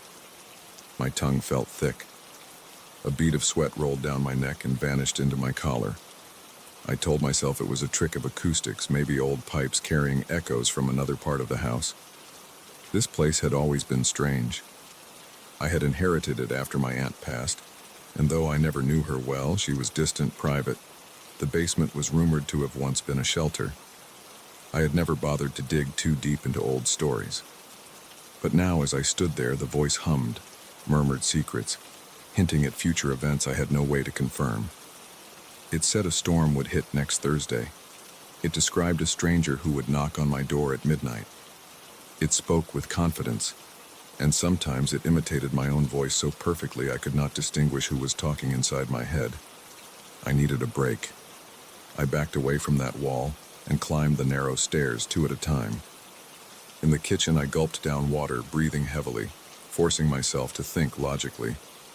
Voices through a crack? Ridiculous. Maybe I was just exhausted. I decided I'd seal the crack. I'd patch it up with cement filler and forget about it. Simple solution. But when I returned downstairs, trowel and compound in hand, the atmosphere had changed. The basement felt tighter, the air stale, as if the walls had closed in. I knelt by the crack, shining my flashlight. The beam caught something odd. There was a slight sheen in the depths of that fissure, a subtle glimmer like polished metal or wet stone. I leaned closer but couldn't see more than a few inches inside. I pressed filler into the gap, pushing it firmly, determined to lock whatever was behind it away. The instant I did, the voice rose, louder, as if straining against the barrier. It mocked me now, using my voice, my inflections, repeating lines I used to mutter under my breath during hard times, hurling my own doubts back at me. My hand shook. A sudden gust of icy air blew from the crack and cut through my shirt, making me gasp. I stumbled back, leaving the job half done. That night I dreamed of faceless figures roaming my hallway upstairs, their heads smooth and blank like eggs. They hovered over my bed, reaching out with long, jointless fingers. I woke up sweating, my lungs tight. It was 3 a.m. I swore I could still feel their fingertips grazing my skin. I didn't go back to sleep. Instead, I paced the living room until dawn, thinking about the voice and the crack. The silence of the house pressed on me. I realized I hadn't truly relaxed since I started working in that basement. The next afternoon, I tried a different tactic. I dragged an old shelf and wedged it against the wall covering the crack. Out of sight, out of mind. But as soon as I did, I felt a pressure at the base of my skull. The voice began again, muffled but insistent. It told me things I couldn't verify, but that made me shudder. Details about people I once knew, small humiliations from my past, choices I regretted. Then it spoke of events to come, my tools rusting, a burst pipe in the upstairs bathroom, a letter arriving with bad news. It rattled these predictions off in a steady, confident tone. I tried to ignore it, focusing on other tasks. I replaced a few loose steps on the staircase, tested the fuse box, cleaned old cobwebs. But the voice kept slipping into my consciousness, sometimes so subtle that I believed I was just thinking to myself. Other times it was louder, demanding, chanting my name in a mocking sing-song. I found an old leather-bound ledger tucked behind an abandoned crate. Inside, my aunt had scribbled notes about the house's previous owner, a relative I'd never heard of. She wrote about a strange door in the basement wall that was sealed years ago. The handwriting was shaky, the ink faded. There was a line that unsettled me. "It's not trying to kill, it's trying to become." I slammed the book shut, my heart racing. I didn't understand what it meant, but it couldn't be a coincidence. That evening, I tried calling a friend just to talk, but my phone kept dropping the call. I texted him to ask if he'd ever heard strange noises traveling through walls. No response. I looked at myself in the hallway mirror, noticing the dark circles under my eyes, the tension in my jaw. For a split second, I thought I saw my reflection's lips move even though I was perfectly still, and I nearly screamed. My nerves were on edge. I told myself it was just fatigue. Back downstairs, I approached the wall one more time, this time with a flashlight and a small hammer. If something physical was hidden behind that crack, I had to see it. I scraped away at the edges of the gap, widening it just enough to peek inside. My flashlight beam reflected off something smooth and shiny. A dull, warped gleam, like an old mirror with tarnished edges, set deep in the darkness of the cavity. I could see a hint of my own eye looking back, distorted and pale. My stomach turned. The voice whispered my name again, and the temperature dropped. It wanted contact, not violence. It wasn't threatening to harm me, yet it was invading my mind, lacing my thoughts with its presence. My breathing went shallow. I hammered a small wooden board over the crack. The voice wailed. The sound vibrated in my skull, not in the air. My fingers went numb, and I coughed as if choking on icy air. I had to make a choice: leave this house or confront whatever was behind that wall. But this was my home now. I had put months of effort into making it livable, and I had nowhere else to go. Could I abandon it all because of a whisper? I decided to seal the crack completely. I gathered tools: heavy cement, metal mesh, paint. I worked through the night, sweat soaking my shirt, heart hammering. Each time I pressed the trowel against the opening, the voice hissed in protest. It recited my failures, repeated the worst things I'd said to people I loved. My knees shook, but I kept going, layer after layer, until the crack was nothing more than a faint line under fresh paint. By morning, I was exhausted. The basement felt slightly warmer, quieter. I collapsed on an old stool, head in my hands, waiting for the voice to rage again. But it had grown distant, receding to a faint murmur that I could almost believe was just my memory playing tricks. For a week, things seemed calm. I avoided the basement, though I could sense a lingering chill beneath my floorboards. I slept fitfully, still haunted by dream figures without faces, but now they seemed further away, less distinct. I began to relax, telling myself it was over. Then yesterday I saw something that made my skin crawl. I was down in the basement again, checking for any signs of moisture. The wall looked normal, no cracks. But when I glanced at a shiny patch of the floor where a puddle had dried, I noticed my reflection in that slight sheen. My reflection's lips parted. I had not opened mine. It looked at me, head tilting, and I could almost make out the faint shape of a face I didn't recognize lurking just behind my reflection's shoulder, featureless but watchful. The temperature plummeted. My heart raced. I backed away, my feet scraping the concrete, unable to look away until I stumbled and caught myself against the railing. The reflection's lips moved silently, forming my name once more. I fled up the stairs, heart pounding so hard I thought it would burst. Now I write this, hands shaking, door locked behind me. I feel the pressure in my head again, a distant hum. I run my tongue over my dry lips and taste dust. The mirror in the bathroom upstairs is covered with a towel. I can't bear to see my own face. Every reflective surface seems to hold a glimpse of something lurking, waiting, whispering. I feel its presence inside me, not fully formed, but growing more comfortable in the corners of my mind. I've sealed the physical crack, but I can't shake the feeling that I've only given it a new home. My thoughts.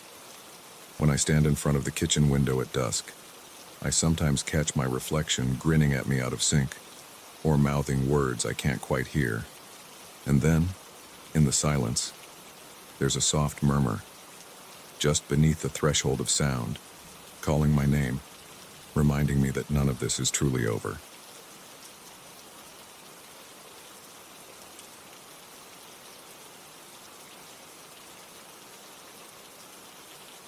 I can't say how long I've been stumbling around in this damned mist, but I know it's longer than it should be. My throat is raw from breathing the cold, damp air, and my skin feels clammy inside my jacket. When I first stepped off the trail, just a few hours ago, I think, the forest seemed quiet enough. I'd come out here for a weekend hike to clear my head after months stuck in my apartment. The plan was simple: reach the summit, enjoy the view, and head back before sunset. But now nothing looks familiar anymore. Even the shape of the trees is distorted by the milky haze. The white mist is everywhere, thicker than I've ever seen. It drifts and swirls without the slightest breeze to move it. And that smell, it's faint, almost like stale air trapped in an old trunk, but it makes my nostrils flare and my stomach knot. My eyes burn, and if I stand still too long, I start to feel dizzy. I swear the ground tilts under me sometimes, as if I'm walking on a spinning platform. I try to focus on a tree trunk a few steps ahead. As I move toward it, my boots sink into damp leaves and soft soil. My heart is racing, and there's this persistent heaviness in my chest. I can't shake the sense that something is wrong. Very wrong. I take out my compass again. The needle spins aimlessly, refusing to settle. My GPS, which was fully charged when I left my cabin by the foothills, won't even turn on now. It's like everything electronic is dead or confused in here. I catch myself shaking the device and cursing under my breath.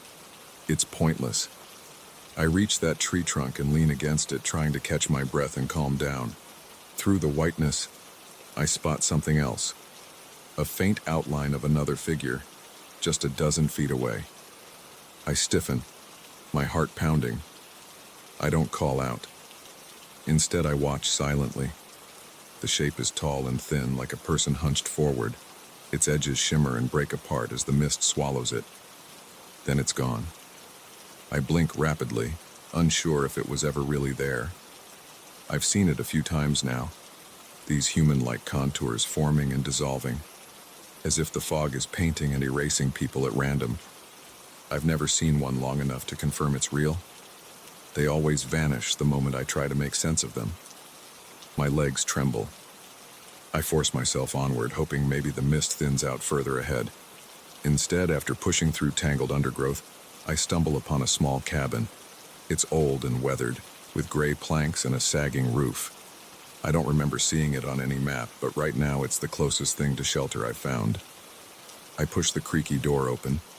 Inside, the light is dim, filtered through grimy windows, and the silence is heavy. My boots scrape the wooden floorboards, stirring a smell of mold and rotten fabric. A chair lies on its side, and a table is pushed into a corner. I lean against the wall, breathing hard, trying to steady my nerves. My fingertips are numb. The presence of the cabin gives me a strange comfort, but it's also unsettling. It shouldn't be here. I set down my backpack, check my water supply. I have enough to last the night if I'm careful. I wipe sweat from my forehead and try to think. I recall leaving my small rental cabin at dawn, excited about the hike. I was sick of my apartment in the city, sick of the noise, so I took some time off work to find peace in the mountains. Now I'm regretting it. I notice a mirror nailed to the far wall. Its frame is chipped and the reflective surface is dusty. As I approach, I can't see my face clearly, just my silhouette against that murky glass. I raise a shaky hand and wipe the surface with my sleeve. The reflection sharpens slightly, and for a moment I think I see something behind me. A pale form drifting outside the window. I whirl around. Nothing's there. When I look back at the mirror, all I see is my own frightened expression and the dim cabin interior. On a small shelf, I find a handful of papers, faded and curled. They look like journal entries or survey notes. I recognize a few words: fog, impossible readings, compass spinning, voices at night. My heart sinks. Someone else has been trapped here. I flip through them quickly. The handwriting grows frantic, letters slanting, ink smudged. No date, no signature. Just scattered complaints and observations. No instructions on how they escaped, if they escaped at all. I hear something outside, a soft, low hum. It might be the wind, but there's no rustle of leaves, no sway of branches. It sounds more like distant voices singing a droning chant. I press my ear to the door. The sound fades, then swells again, beckoning me. My skin prickles. They want me back out there in the mist. I swallow hard, remember the strange shapes I saw. They haven't attacked me. They haven't tried to kill me. They just linger, out of reach, always shifting. It's as if they want me to wander until I lose myself completely. I sit down on the floor, knees drawn up, trying to control my breathing. I need a plan. If I can't rely on my compass or GPS, maybe I can follow the slope of the land downhill. That should eventually lead me back to the foothills, where my rental cabin sits and my car waits. I still have energy bars, a flashlight, a whistle. The flashlight works, at least for now. I click it on, shining it around the cabin. The beam falls on the mirror again. I swear, for a split second, I see movement inside it, like the reflection of someone passing behind me. I leap to my feet and swing the flashlight around. Nothing but old wood and broken furniture. I can't stay here. The cabin walls feel too close. My breath is shallow. I grab my things and step outside again. The mist greets me with a clammy embrace. The humming voices are quieter now, distant but insistent. I pick a direction, aiming downhill, and start moving carefully. With each step, the undergrowth clutches my ankles. I slide on wet leaves, catch myself on a branch. My heart is thudding in my ears. A shape emerges to my right, tall, featureless, and impossibly still. I shine my flashlight on it. It evaporates. I stagger back, nearly dropping the light. The chanting grows louder, impossible to pinpoint. I press on. Minutes stretch. The white vapor clings to my eyelashes. I feel nauseous, dizzy. My vision blurs. I'm sweating, then shivering, then sweating again. My ears pop, and I shake my head to clear it. Still, I move forward, step by step. I stumble on a fallen log and decide to rest. I can't keep going blindly. My muscles ache. I tilt my head up, but there's no sky, just endless whiteness. Did I take a wrong turn again? The chanting fades, replaced by silence. I feel like I'm sinking into a vast emptiness. I bite my lip, taste coppery blood. The pain helps me focus. I rummage in my backpack, find my whistle. I blow it twice, sharp and loud. The sound is swallowed by the fog, returning as a weak echo. No answer. I close my eyes, try to recall the map. The cabin where I started this morning was 2 hours from the main road. The trail was marked clearly. If I head southeast, I should eventually find the river. But which way is southeast now? My compass is useless. I check it again, still spinning. I try the GPS once more. Dead. My phone, signal gone. I'm trapped in a bubble of confusion. Suddenly I hear steps behind me. I jump up, my heart hammering. I swing the flashlight, illuminating nothing but swirling mist. Still, I feel it. Something old, ancient maybe, passing nearby. The hair on my neck stands up. I think of the journal pages in the cabin. They mentioned voices and impossible readings. Maybe this fog is not natural. Maybe it's something that's been here for centuries, luring travelers off the path and keeping them lost. It doesn't kill. It just keeps you wandering in panic, forever. I won't let that happen. I grit my teeth, force myself forward. The ground slopes downward slightly, so I follow that incline. I whisper to myself, "Keep moving, keep moving." My voice cracks. I focus on each footstep. Every now and then I see those outlines, human-like figures that appear and vanish in my peripheral vision. I refuse to look at them directly anymore. They want me to panic, to run in circles. My flashlight begins to dim. My throat tightens. I pick up my pace. The mist grows thicker, pressing on my eyes. Then I remember the mirror in the cabin and the vague reflection of a figure standing behind me. Was that thing inside too? Is it inside me now? I feel a sharp pain in my chest and gasp, stumbling forward. The chanting returns, louder, like a distant choir calling my name. They want me to listen, to turn around and follow them back into the heart of the fog. My teeth chatter. I shout, "Leave me alone." My voice sounds ridiculous, muffled. The chanting doesn't stop. Instead, it fractures into whispers that seem to come from inside my own head. I swat at the air, nearly drop my bag, and force myself onward. My palms are clammy. I'm trying to ignore the growing certainty that I've been walking in circles, that the cabin might be behind me now, or in front of me, or gone altogether. Time blurs. Eventually, I see something that makes my heart leap. A faint break in the mist. It's subtle, but the whiteness seems thinner ahead. I lurch toward it, pushing through a thicket of branches that scratch at my coat. My breathing is ragged. Step after step, the air clears slightly. I stumble onto a familiar slope. Yes, I've seen this kind of rock formation before. This must be near where I started. I'm not sure, but I cling to that hope. I check my compass again. The needle still spins, but a bit slower now. I try my phone. A faint beep, but no signal. At least it's not entirely dead. I exhale, struggling to calm the trembling in my limbs. The chanting fades behind me, but it's still there, waiting. I can feel it on the back of my neck. They haven't gone. They're just letting me think I'm safe.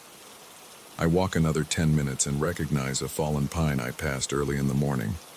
Relief surges through me. I'm almost out.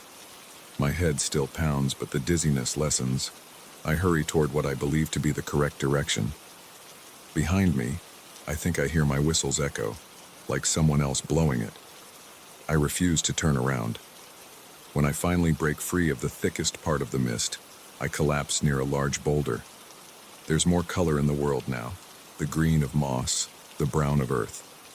The oppressive whiteness is retreating, though tendrils still linger at the edge of my vision. I want to laugh and cry at the same time. My body aches, and I'm soaked in sweat. I look at the screen of my phone again. The battery icon returns, flickering. The compass on my watch wobbles, but tries to point somewhere. I'm not safe yet, but I'm closer. I get up and take a few steps, then glance at the reflective glass of my watch. Inside that tiny reflection, I see my face, pale and haunted. And behind it, just at the corner, something shifts, a faint outline drifting in the trees. My heart nearly stops. I jerk my arm away, breathing hard. The shape in the watch's reflection is gone. But now I know it's still with me. Even out here, away from the worst of that mist, the presence clings on, lurking in reflections.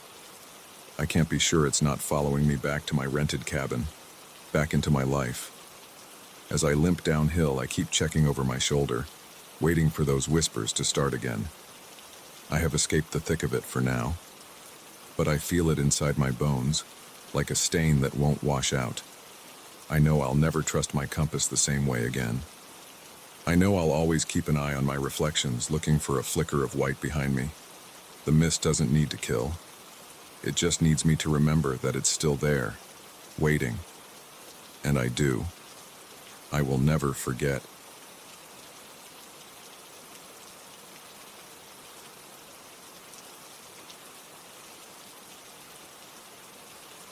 I remember the first time I heard it. A faint but distinct set of footsteps pacing outside my door. It must have been well after midnight, and I'd just sunk into the old armchair near the window, trying to settle my restless legs. The hotel's top floor was supposed to be quiet, reserved for guests seeking privacy, yet I could feel every creak of the floorboards in the corridor beyond my room. I pressed my ear to the heavy wooden door and listened. The steps came evenly, heel to toe, pausing briefly, then turning around. No voices, no whispers, just the repetitive shuffle. I peered through the door's peephole. The hallway's light, dim and yellowish, revealed nothing but the patterned carpet and a long row of closed doors. No figure. Yet I kept hearing the steps, always at the same measured pace, as if someone were retracing old routes. My heart tightened. My throat felt dry. I'd come to this historic hotel to get some peace, an odd choice, I admit, since I'd read rumors about strange occurrences here. But I wanted isolation, not comfort. I needed a place to clear my mind after a series of bad decisions. Now instead, I got footsteps and silence. By the time morning light seeped in through the heavy brocade curtains, I was still awake, jittery and irritated. I decided I would ignore it all. Maybe it was just old pipes or floorboards expanding with changes in temperature. Yes, that must be it. The staff downstairs had given me a knowing smile when I checked in, a slight tilt of the head as if to say, "You're staying up there? Good luck." But I had waved it off. I didn't believe in ghosts. I didn't believe in curses. I just needed a few days away from my life back home, from my failures and regrets. Late afternoon, I wandered the corridors, hoping to find some rational explanation. The top floor was lined with antique mirrors in ornate frames and dusty paintings of unknown people who had probably been guests or owners decades ago. I stopped in front of a large rectangular mirror next to the staircase. The glass was uneven, slightly warped, giving my reflection a slender, elongated look. The hall's lamps flickered, and for a moment I could have sworn I saw another shape beside me, a dark smudge in the reflection. I blinked, and it disappeared. Just my nerves. I was tired.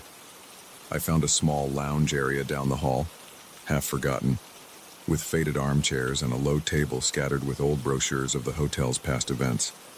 There was an old photograph, black and white, slightly curled at the edges, showing the very corridor I stood in. Some previous era's guests posed stiffly against the walls. I examined the photo. The wallpaper pattern was the same. The mirrors were the same. In the photo's background, a tall figure lingered by a door, head tilted forward as if listening. No name, no caption. Just a ghostly presence recorded on film. I replaced the photo and rubbed my arms, suddenly cold. Night fell again, and I tried to rest. I propped a chair under the doorknob to feel safer. The footsteps began around the same time, a slow, rhythmic pattern. I lay in bed, covers pulled to my chest, focusing on my breath. I told myself, I'm imagining things. But the door handle rattled as if someone tried to enter. My heart thumped. I leaned forward, sweat beading on my forehead. The knob twisted, but the chair held. Then silence. No knock. No explanation. I dared to approach the door. The second I looked through the peephole, the corridor was still. No one. That was when I felt a movement behind me. I spun around. The curtain by the window swayed, though the air was dead still. The old radiator hissed softly, but there was no breeze. I could smell something faint, like old cologne maybe, or dust unsettled from a hidden nook. I backed away, nearly stumbling over my own suitcase. My gut twisted. Something was here. I tried to sleep again. Hours passed. Then, just before dawn, I heard it inside the room. Footsteps, on the carpet. Quiet but undeniable. I sat up too fast and got dizzy. My palms were clammy, my chest tight. I reached for the lamp and switched it on. Nothing visible. Yet I felt something brush past me, a presence that made the fine hairs on my arms stand on end. I strained my ears and caught a soft scuff near the dresser. When I dared to look at the wall, I saw a long, thin shadow stretching upward, swaying slightly. No source, no figure to cast it. My eyes watered. I couldn't scream, it felt pointless. I had come here alone. Who would help me? In the morning, the footsteps ceased. I hurried downstairs and confronted the receptionist. Is there anyone else on my floor? He gave me a tight smile as if embarrassed. No, sir. You have the entire floor to yourself. I demanded he tell me if someone had keys. He shrugged, muttering something about the age of the building, how some guests had mentioned odd noises, but no harm had ever come to anyone. I could see it in his eyes. He didn't want trouble. He suggested I move to a lower floor, yet I refused. For some reason, I felt compelled to stay. It was as if something in that corridor wanted me trapped, and a stubborn part of me wanted to understand why. That afternoon, I examined the door closely. I even took the chair away and opened it abruptly at the time I expected the footsteps, hoping to catch someone off guard. Nothing. I tried to record the sound with my phone, but all I picked up was a distant creaking. I paced the corridor, stopping at the mirrors, running my fingers along their frames. Dust settled under my nails. At one point, I pressed my face close to the large mirror. I looked exhausted, pale, eyes bloodshot, hair damp with sweat. As I stared, something flickered at the edge of my vision. I tried to keep calm. Then, out of the corner of my eye, I saw a shape drift behind me. I spun around. The corridor was empty, but the mirror's surface trembled slightly, or so it seemed. By the third night, my nerves were shot. The pacing outside resumed. The handle turned on its own, gently at first, then more insistently. I piled up my luggage against the door. I could hear soft scraping against the wood. Then a whisper, barely audible. I pressed my ear to the door and heard something like breathing, raspy and slow. I retreated to the bed, heart pounding so hard I tasted metal in my mouth. The shadows in the room grew darker, like ink spreading over the walls. The curtains danced again. I tried to pretend it wasn't happening, but my body shook uncontrollably. Then came the worst part. I felt the footsteps inside again, circling my bed. I reached for the lamp, but the switch wouldn't respond. I tried to stand, but something heavy pressed on my shoulders as if warning me. The air smelled stale, like an abandoned attic. I gritted my teeth and managed to light the small flashlight on my phone. The beam caught only empty space. Yet on the far wall, that impossible shadow stretched tall, tilting its head just as in the old photograph. I pleaded aloud, "Leave me alone." My voice cracked, my throat burned. There was no answer. Still, I sensed a kind of patience in the silence, as if it were waiting for me to submit. My mind raced. Could I run out of here?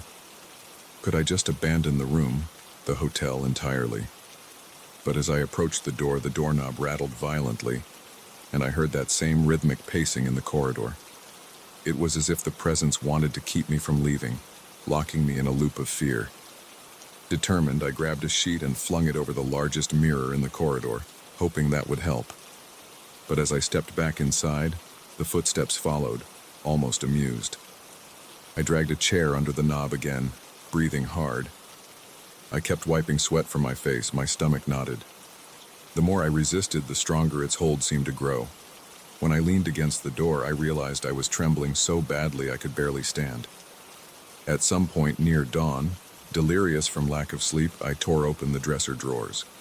Inside, I found old stationery, a letterhead from the hotel's early days. There, written in neat cursive, was a guest's note. "I cannot leave this room. He walks the halls every night, and when I look through the mirror, I see him behind me." My skin crawled, so I wasn't the first. This had happened before, decades ago. I realized this presence thrived on being noticed. It didn't want to kill me. It wanted to keep me trapped in terror, each night the same, each dawn a retreat. I tried to steady my breath. My heart hammered against my ribs. I stood before the covered mirror in the corridor, yanked off the sheet and stared directly at the glass. For a long, nauseating moment, I saw a tall silhouette standing behind me, leaning forward, fingers hovering near my shoulder, its shape distorted by old glass. I blinked and the corridor was empty again. But I knew it was there, waiting, always waiting. I stumbled back into my room, slammed the door, and braced myself against it. Morning light seeped in, and for a moment I could breathe. My body felt drained, as if I'd been running marathons all night. I decided to leave this place no matter what. I packed my things quickly, ignoring the tingle at the back of my neck. But as I reached the threshold, the doorknob seemed to jam. I pulled harder, the wood groaning. Finally, it opened. The corridor was still. I nearly ran to the elevator, dragging my suitcase. In the old mirror beside the elevator doors, I caught my own reflection. I looked haggard, a man changed by one sleepless terror after another. But as I leaned forward, trying to adjust my collar and steady my nerves, I noticed something.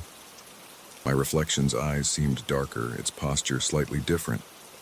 And behind that reflected version of myself was a faint, familiar outline. The tall figure. It hovered there, just at the edge of sight, as if it had climbed inside me, or lingered so close that I'd never truly be alone again. With a ding, the elevator arrived. Before I stepped in, I glanced back at that mirror. My breath caught. My reflection smiled faintly, an expression I swear I did not make. My stomach twisted and I stepped back, nearly toppling my suitcase. The corridor fell silent, but in my ears I still heard the pacing footsteps, the steady tread of something that refused to let me go. I left the building soon after, but even as I walked away, I could feel an odd tension in my muscles, a lingering stiffness in my shoulders. Later, I checked my reflection in a store window and thought I caught a shadow at my back, impossibly tall. I looked again, and it was gone. Yet now, I can never be sure. Maybe I carried that presence with me, locked inside my own fearful heart. Maybe I will always feel that gentle pressure on the doorknob, that quiet pacing in the hall, and see that distorted shape hovering in every reflection, waiting to be noticed again.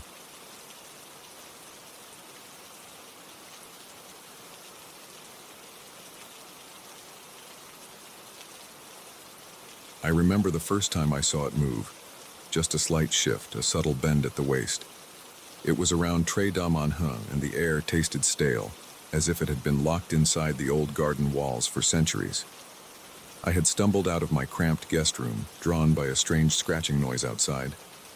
I'd been living here for 2 months, tending the neglected rose bushes and trimming back the ivy that clawed at the brickwork of the house. It was a temporary job. A friend, or maybe just an acquaintance who owed me, offered me the caretaker's position while I tried to sort my life out. I still don't know why I accepted. On that particular night, I crept barefoot across the cold patio stones, my heart pounding in my ears. Everything looked distorted under the moonlight, and I swore the shadows moved along the edges of my vision. The statue had always stood at the end of the garden, facing the vine-choked trellis. I never gave it too much attention except to note that it was featureless, just a smooth oval where a face should have been, like someone had started carving it and then given up halfway. But now, as I stood there shivering, I saw something different. The stone surface no longer looked flat. It seemed to bear faint contours, like half-formed expressions surfacing beneath the worn surface. I took a hesitant step closer, rubbing my arms, trying to chase away a creeping chill that had nothing to do with the temperature. I leaned in, straining to see, and that's when I realized it had a face. Or rather, it was struggling to have one. In the weak moonlight, I glimpsed indistinct features: an old man's furrowed brow, a pair of hollow cheeks, then the suggestion of a curled lip as if sneering at me. I blinked and the features shifted, turning into the strained, tearful visage of a woman. My stomach clenched and I stumbled back, nearly tripping over a gardening shovel left leaning against the shed. The statue didn't move while I watched it directly, yet I had this overpowering sensation that when I looked away it might lean forward again. I tried to steady my breathing, pressing a hand to my chest. The night was dead silent except for my own ragged inhalations and the faint rustle of leaves. The next morning I convinced myself I'd been half dreaming. I told myself I just needed rest. Tending the garden, cleaning dead leaves, and clearing the overgrown paths had drained me. I was exhausted. My life before this had been chaotic, moving from job to job, trying to outrun my own failures. Maybe I was just on edge. As the day wore on, I moved gingerly past the statue, focusing on my chores. I pruned roses, scooped up fallen petals, and tried not to look at it, but I couldn't help myself. Every time I glanced over my shoulder, I noticed something new on its face. A cluster of thin wrinkles on its forehead, a faint scar running along what could have been a cheek. It was as if an invisible sculptor worked at it overnight, refining details while I slept. By midday, I noticed the statue's posture seemed different. It no longer faced the trellis perfectly. It seemed angled, just a bit, to watch the door I used to re-enter the house. I shook my head, sweat trickling down my temples. I told myself I was imagining it. But later, as the sun dipped and the light turned gold, I found myself lingering by the window in the living room, staring out. I'd found a small hand mirror in a drawer earlier that week, just an old tarnished thing someone left behind. Using it, I angled my line of sight from inside the house, checking if the statue would move when I wasn't looking directly. I held my breath, waited. Nothing happened, but something about its stance felt heavier, as if it leaned forward just a fraction more, ready to whisper secrets into my ear. That night I slept poorly, twisting in sweat-damp sheets. The room smelled musty, a blend of old wood and dusty fabric. I woke several times, sure I'd heard footsteps on the patio stones. Once I thought I heard a low scraping sound, like a hand brushing against brick. When I finally got up, heart thudding, I took the flashlight and peeked outside. Everything was still. But I noticed new details the next morning. The statue's face had changed again, now a gaunt expression, lips parted as if silently calling me. A series of tiny marks ran along its jawline, strange runes or scars. I couldn't decipher their meaning, but they made me uneasy. The feeling of being watched was now constant. I tried to rationalize what was happening. Could the statue be weathering in odd patterns, maybe cracks forming that resembled facial features? I considered covering it with a tarp, but I hesitated. Something about it felt dangerous. Like if I provoked it, it might do more than just watch. A few nights later, I decided to push back. I waited until dusk when the sky turned bruise purple and went outside with a large linen sheet. My legs shook a bit as I approached, and my palms felt clammy around the folded fabric. The statue's face, or faces because it never seemed settled, was caught halfway between a scowl and a sneer. I stepped closer, my breath coming in shallow bursts. Its body language seemed off. It was definitely leaning forward now, tilted toward me as if eager to communicate something dreadful. My heart hammered. I glanced around. No one else was here. I was alone with it, the house behind me dark and silent. Slowly, I lifted the sheet and tried to drape it over the statue's head and shoulders. My fingers brushed the stone's surface and it felt oddly warm, like it had been sitting in the sun, even though the air was cool. For a second, I thought I felt it shift beneath my hand. I gasped, pulling away, and the sheet slipped off. I stumbled back, nearly tripping over a rake. My skin prickled all over. I tried again, but I couldn't make myself touch it. Something in me screamed that making direct contact was a mistake. That night was a storm of half-formed nightmares. I woke up more than once, heart pounding, convinced I heard whispering through the window. But the wind had picked up outside, and branches scraped the walls like fingernails. I clutched the small mirror I'd found, using its surface to check the hallway behind me whenever I went for a glass of water or stood at the bathroom door. I kept expecting to see the statue just outside the window, pressing its cracked face against the glass. In the morning, a subtle change had occurred. The statue now bore distinct grooves that looked like veins bulging along its neck. Its eyes, previously mere hollows, had shallow indentations suggesting pupils. I felt sick. My stomach twisted, and the back of my neck felt hot. I couldn't eat. Just looking at it made me break out in a cold sweat. It knew something about me. I could feel that. As if it had been studying my every move, cataloging my fears, waiting for some perfect moment to show me something I wasn't ready to see. I spent hours locked inside the house that day, flipping through dusty papers I found in a storage chest by the stairs. I don't know what I was looking for. Some clue, some explanation. Most documents were old receipts, letters with faded ink, and an inventory of garden supplies from decades past. One letter mentioned the statue in passing. The gardener insists the old figure predates the house itself, it read. He believes it changes, but I have not witnessed this myself. I slammed the drawer shut. My pulse quickened, so I wasn't the first. That alone made my throat tighten. If others had noticed, why did they leave no solution? As night fell again, I felt cornered. My heart kept thudding in my chest like a trapped animal, and every sound, floorboards creaking, distant branches snapping, made me flinch. I tried to think rationally. I needed to do something. Leaving was an option, but I had nowhere else to go, not yet. I decided to confront the statue directly. Maybe break it? But that thought brought a surge of panic. What if that unleashed something worse? Armed with my flashlight and the handheld mirror tucked into my pocket, I stepped outside. It was quiet, but a charged kind of quiet, like the air before lightning strikes. I approached slowly. The statue now looked unmistakably human, yet its face was still shifting. Old man, weary woman, a grim mask of pain and rage. It leaned so far forward that I half expected it to topple. My legs trembled and I felt sweat trickle down my spine. I raised the flashlight beam to its face. For a heartbeat, it stayed motionless. Then I noticed a subtle twitch, a tiny movement as though it were about to speak. My throat tightened.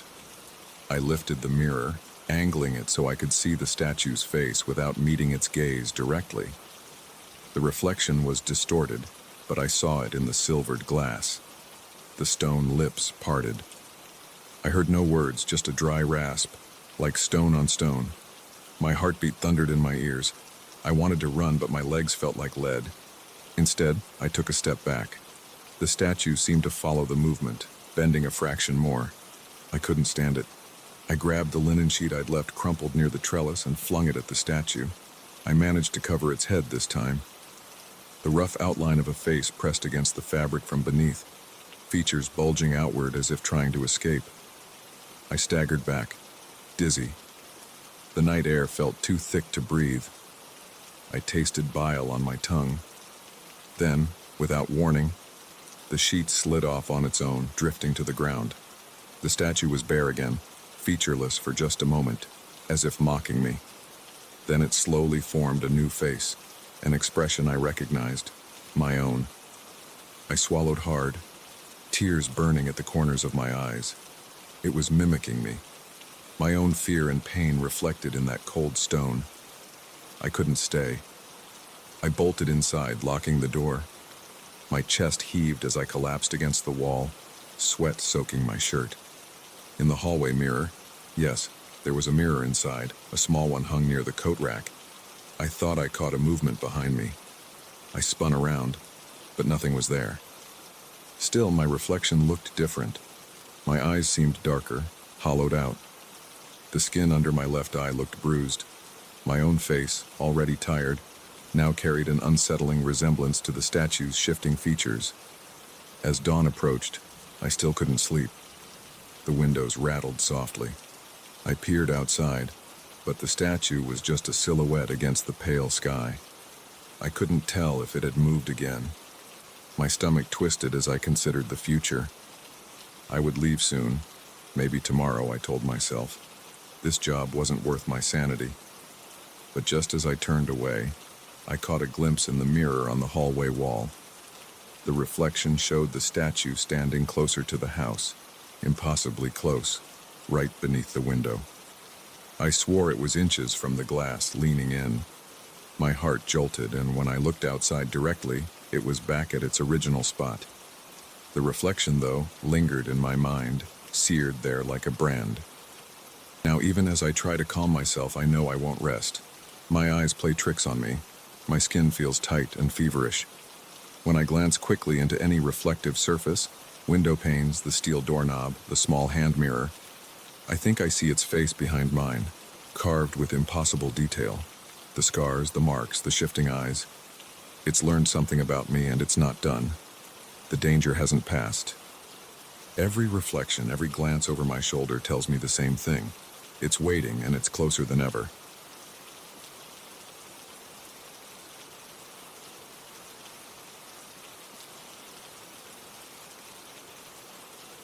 I'm not sure when I realized how quiet the house had become.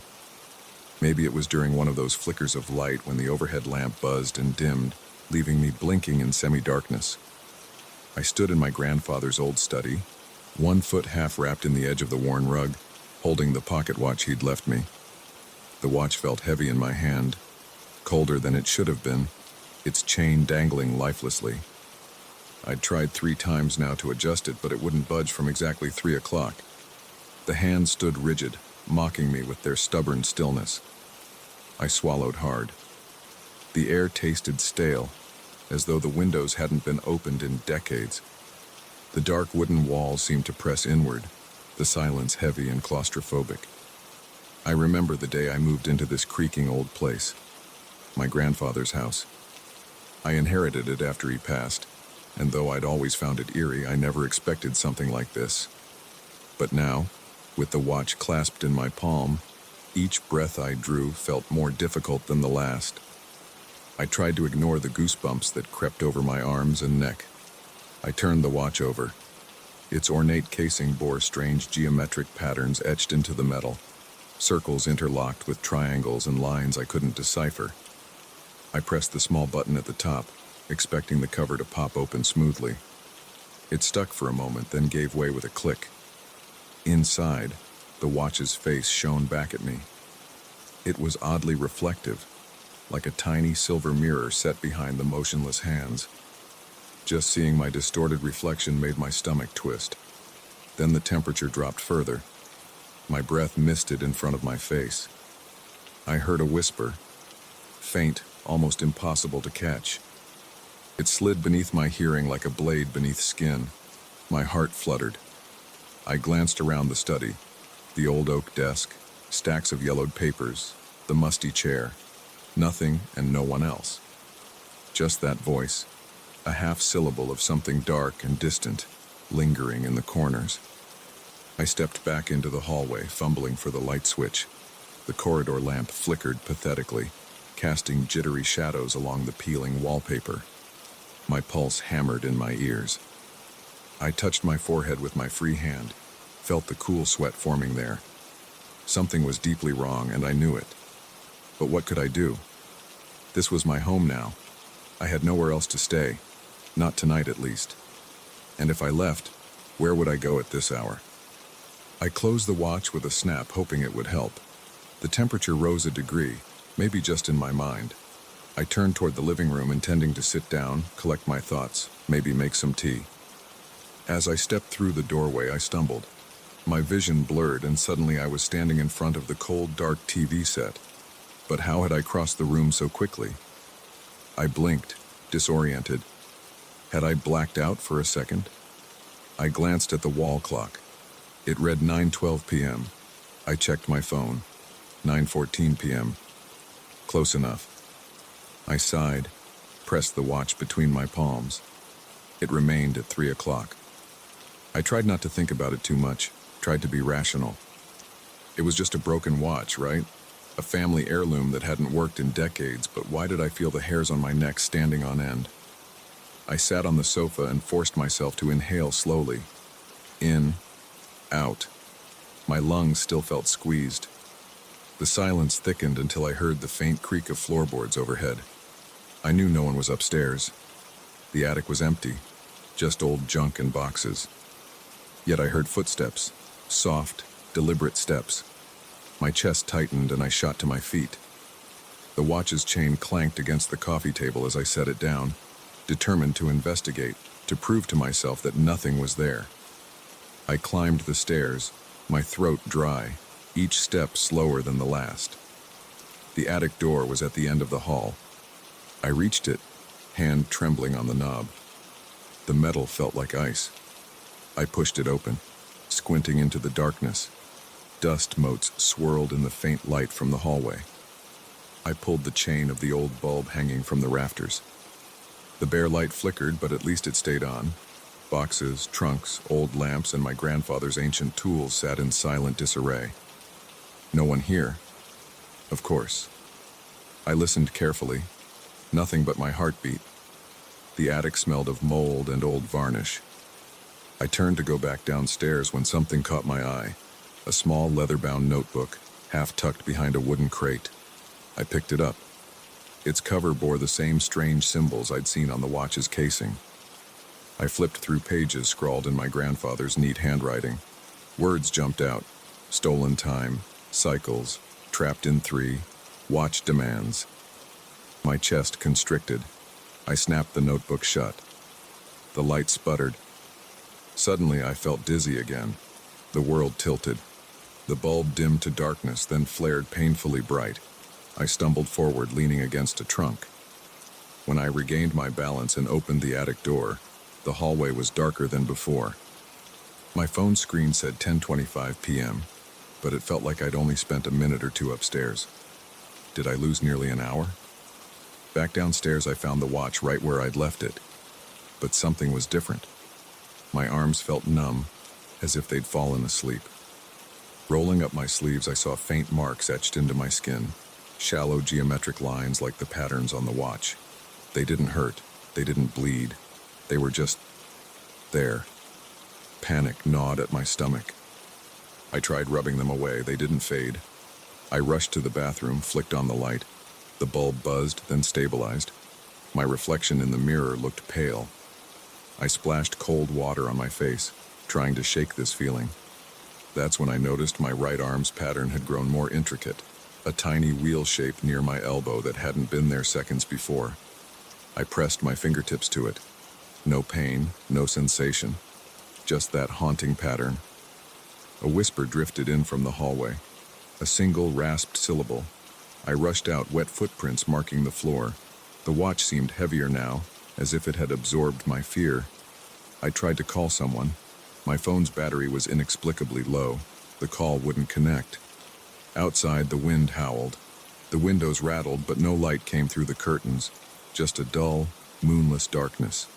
I spent the next hour, or what I thought was an hour, trying to reason this out. I heated water for tea, only to find the kettle cold again when I reached for it. Time kept slipping. One moment I was lighting a candle in the kitchen. The next, I was standing in the hallway with the candle burned halfway down and dripping wax onto my hand, though I felt no pain. Every time I checked the watch, it remained at 3 o'clock. Every time I tried to open it, I hesitated. The last thing I wanted was to confront that mirrored face. Still, I needed answers. Maybe if I looked closer, I could figure out what was happening. Eventually, I sat at the desk in the study, the notebook beside me, and forced myself to open the watch again. The tiny door creaked. Inside, I saw my reflection, distorted and pale, eyes wide and desperate. But behind my reflection, I could have sworn there was another face, thin, angular, its eyes like hollow clock hands. I gasped and slammed the watch shut. The lamp overhead flickered, then went out. In the darkness, the whispers grew bolder. They hissed inside my ears, slipping under my thoughts. The temperature plunged. My breath came in ragged gasps. I reached for the desk lamp's chain, praying for light. When it flickered back on, I found myself holding the watch again, my fingers trembling. The patterns on my arms had spread across my shoulders now, faint lines running toward my collarbone. I wanted to scream, but I held it in, swallowing the panic. I had to do something. I had to get rid of this cursed object.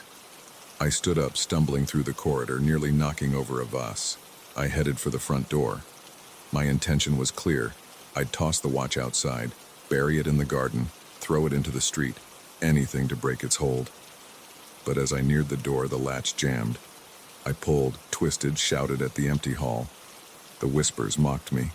My ears rang. The door wouldn't budge. My heart raced. I turned to the window, tried lifting it. Stuck. The house was sealed. I cursed under my breath, pacing the living room as the light overhead flickered again. Each flicker cost me a moment in time.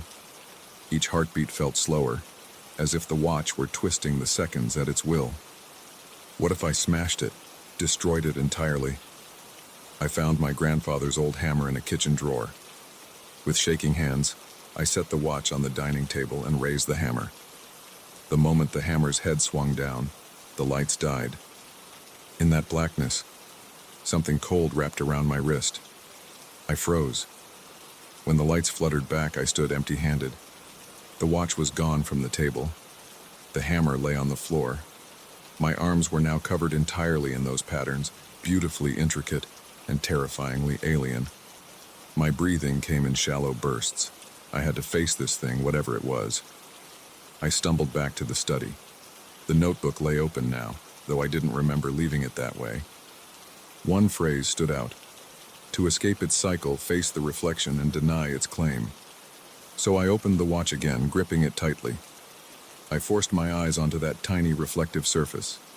I saw my face twisted with fear, and behind it, faint but visible, the other presence, like a silhouette trapped behind glass. I clenched my jaw, tears in my eyes. "You can't have my time," I whispered. My voice cracked, but I repeated the words, louder. "You can't have my time." A sudden jolt struck me as if static electricity had surged up my arms. The lights flickered madly. I felt a nausea so intense I nearly collapsed. Then abruptly, everything grew quiet. The lamp glowed steadily. The air warmed. I stood there, panting, sweat trickling down my back. The watch still read 3 o'clock, but I sensed a subtle shift. Those patterns on my arms started to fade, just slightly. I closed the watch and set it down on the desk, breathing hard. My legs wobbled as I staggered into the hallway. I flicked the front door latch again, and this time it gave way. A gust of cold night air rushed in. I stepped out onto the porch, sucking in the fresh air, but something still felt off. Before leaving, I took one last look at the watch's face through the study window, its surface faintly reflecting me at the door. For a heartbeat, I swore I saw that hollow-eyed shape hovering behind my reflection again, smiling thinly, as if waiting. My skin felt tight and my heart still pounded. The patterns weren't completely gone. Faint lines remained, forever etched into my flesh. I couldn't bring myself to return inside. The watch was still in there, and I knew it would remain stuck at 3 o'clock. It had let me go for now. But that last reflection suggested it was only biding its time. And as I closed the door behind me, I felt a lingering chill crawling under my skin, reminding me that whatever lived inside that ancient pocket watch had no intention of letting me escape forever.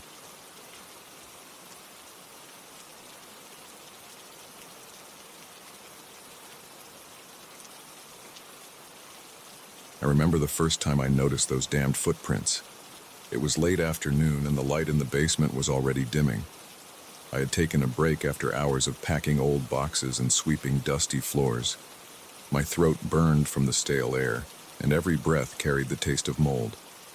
I was leaning against the wall, rubbing my tired eyes when I saw them. Wet prints, clinging somehow to the ceiling beams, as if someone had walked upside down through the dust and dirt. My heart gave a jolt. I straightened and blinked several times, trying to convince myself that it was just a trick of the low light. But no matter how hard I stared, those prints remained, glistening faintly, their edges uneven, as if formed by something cold and alive. My neck ached as I looked up, the angle awkward. For a moment I stood there, silent, not daring to move. I could feel my pulse thudding behind my ears.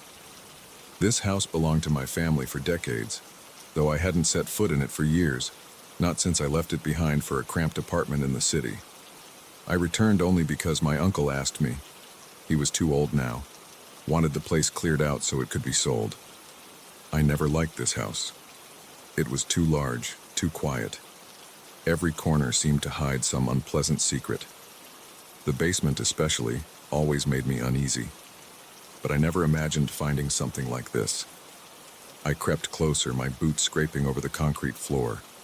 There was a faint smell I couldn't identify, something sharp and mineral like damp stones. I could just barely see the footprints clearly, a series of ovals, almost shoe-shaped, but not quite. The toes were pointed in a strange direction, and I swear I felt a chill radiating from them. I reached up, trembling, and touched the wood beam where one mark was darkest. My fingertips came away moist, as if dipped in icy dew. A shiver ran down my spine. I stepped backward, careful not to disturb anything else. There was no one here but me, and the door to the basement was locked from the inside. If someone had been here, I would have heard them. How could these footprints appear on the ceiling? The logic of it made no sense. My eyes darted around, searching the corners. The only objects were a few boxes, an old dresser, some tools, and that tall, ornate mirror leaning against the far wall. That mirror, old with a tarnished frame of swirling patterns, came with the house. I remember it from my childhood, always covered with a sheet, always shoved somewhere dark. Now it stood uncovered, reflecting the weak light of a single bulb. For a moment, I saw my own reflection distorted by specks and cracks. Then, behind me, something like a ripple. I turned, but there was nothing. The footprints remained still and silent. I didn't sleep well that night. My new mattress shoved into the old upstairs bedroom felt lumpy. I kept imagining wet sounds just below the floorboards, and at times I sat up, holding my breath, listening. The next morning, when I forced myself down the basement steps, I found the footprints again, only this time they had changed positions. Now they ran along the side wall, as if someone had walked vertically toward the mirror. I cursed under my breath, my stomach twisted. I ran my palm over my stubbly chin, trying to think logically.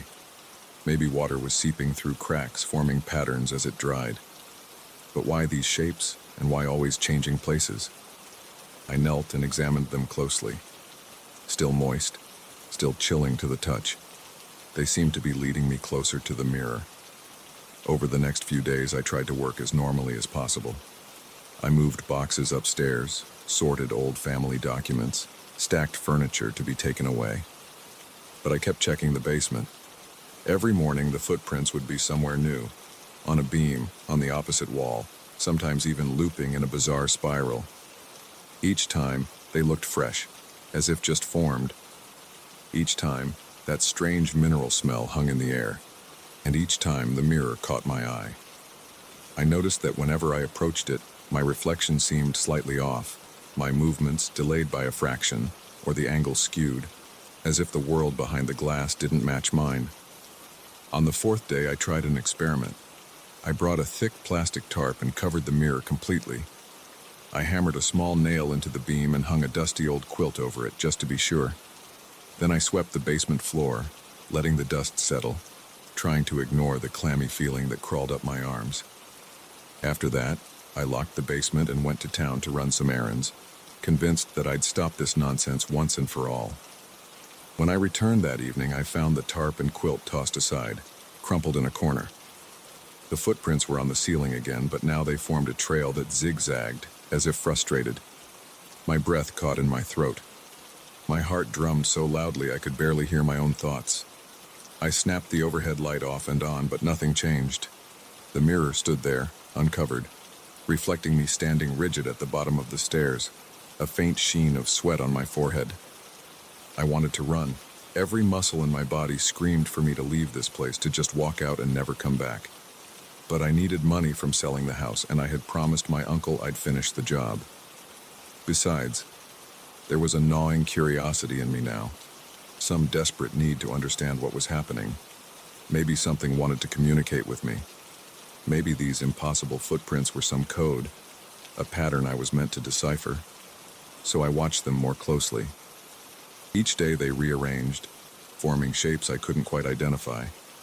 Sometimes they looked like arrows pointing toward the mirror. Sometimes they formed looping curves that made my head spin if I stared too long. I tried writing down their positions, drawing sketches, but nothing made sense. My hands would tremble as I attempted to capture the patterns on paper. My breath would grow shallow, and I'd feel a crawling sensation at the back of my neck, as if invisible eyes followed my every move. I tried talking to the empty room. "What do you want?" I whispered one night, my voice cracking. The footprints were quiet, unmoving, just dark spots glistening along a ceiling beam. I approached the mirror, my heart hammering. "Is there someone there?" I asked, my reflection staring back, pale and tense. Nothing replied. But as I turned to leave, I caught a flicker in the corner of my eye, a subtle distortion as if the reflection had shifted a split second after I did. By the end of the week, I felt like I hadn't slept in years. My head throbbed. My mouth tasted like copper. I jumped at every creak of the old wooden floors. I found myself avoiding the basement, but at the same time I felt drawn to it, unable to stop checking. On a particularly tense afternoon, I decided to inspect the back of the mirror. Removing it from its leaning position, I discovered something taped to the wooden backing. A photograph, old and faded, showing a figure standing in this very basement, holding a lantern. The figure's face was blurred, and behind him I swear I could see faint footprints on the walls. It must have been taken decades ago. My stomach lurched. I wiped sweat from my brow, feeling nauseous. The patterns, the footprints, they weren't new. Someone else had witnessed this before. The old mirror must be connected to this phenomenon. Was it a gateway? A window into some inverted place where gravity worked differently and strange beings crept along surfaces? That night I stood in front of the mirror with a flashlight. The footprints were arranged in a circle above me. My pulse pounded so hard I thought I'd faint. I stared at my reflection, lifting my hand slowly. My reflection did the same. I leaned forward until my breath fogged the glass. The smell of minerals grew stronger, colder. My throat tightened. I reached out and touched the mirror's surface. It felt frigid, more so than normal glass. I pressed harder. For a split second I felt a resistance that didn't seem physical, like trying to push through a layer of thick, invisible jelly. The footprints above me suddenly glistened brighter, droplets forming at their edges, dripping cold water onto my shoulder. I jerked back, wiping my neck with a trembling hand. Had I angered it? Whatever it was? My lamp flickered. My legs were shaking now, sweat trickling down my spine. I muttered, "Stop this, please." My voice sounded weak and hollow. The footprints remained. I dared to look into the mirror once more. This time something felt off. My reflection's eyes seemed darker, as if ringed by shadow. The shape of my mouth looked slightly different, twisted. I blinked hard. My reflection blinked too, but not in perfect sync. There was a delay, a subtle lag. My gut clenched and I stumbled backward, nearly falling over a pile of old books. I couldn't stay here. I needed to leave the basement, maybe call someone, though who would believe me? No one had died.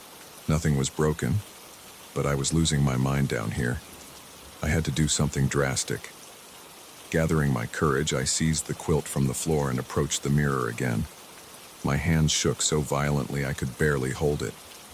I wanted to cover the mirror and drag it out of the house, but as I reached up, I felt something icy graze my forearm, like a cold fingertip. I gasped and jumped back, shining my flashlight wildly around. Nothing. Just me and my silent tormentor. The footprints began to shift. Before my eyes they moved, as if seeping along the wood, forming a long line that stretched toward the corner where the mirror stood. My breath came in short bursts, my heart on the verge of bursting.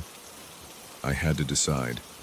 Either run now and never look back, or face this thing head on. I thought of my uncle, of my promise. I thought of the photograph. Someone before me had encountered this. They had left that photo as a warning, or maybe as a clue. Teeth clenched, I lunged forward and threw the quilt over the mirror. The fabric clung there for a second. I pressed my palm against it, holding it tight. The air in the basement grew colder, making my joints ache. I felt a rattling beneath my hand, as though something on the other side of the glass was trying to push through. My vision blurred with tears. I pressed harder, praying silently that it would stop. Then, suddenly, silence. The rattling eased. The chill subsided a fraction. I stepped back, trembling, tears streaking my face. The footprints remained on the ceiling, now just dark patches of moisture. But they didn't move. They seemed subdued, at least for the moment. I left the basement, locking it behind me, my legs barely holding my weight. That night I slept only a few hours, jolting awake at every whisper of the house's ancient pipes. In the morning I found a thin layer of condensation under the basement door, as if something was breathing down there. My reflection in the hallway mirror looked hollow-eyed. and I swear my eyes were beginning to resemble those I saw in the basement mirror, darker, slightly out of sync with my movements. I'm packing my things now. I've decided to leave this house for good, even if I break my promise. I can't sell it. Who would buy a place like this anyway? As I walk past the stairwell, I hear a faint drip, drip, drip. I know if I open that door, I'll see new patterns of footprints, maybe even handprints, forming impossible trails across the walls and ceiling. I know the mirror waits there, covered but never truly contained. Before leaving, I take one last look at the small mirror in the front hallway. For a second, I could swear my reflection stands at a slightly different angle, its head tilted as if listening to something I can't hear. My stomach clenches. I run my tongue over my dry lips.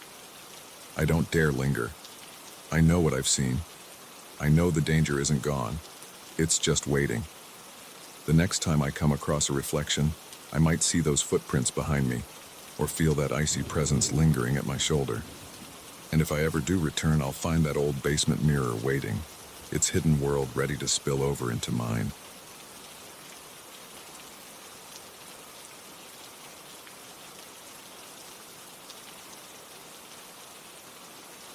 I swear I can still feel the chill crawling up my neck as I sit here, struggling to steady my breath.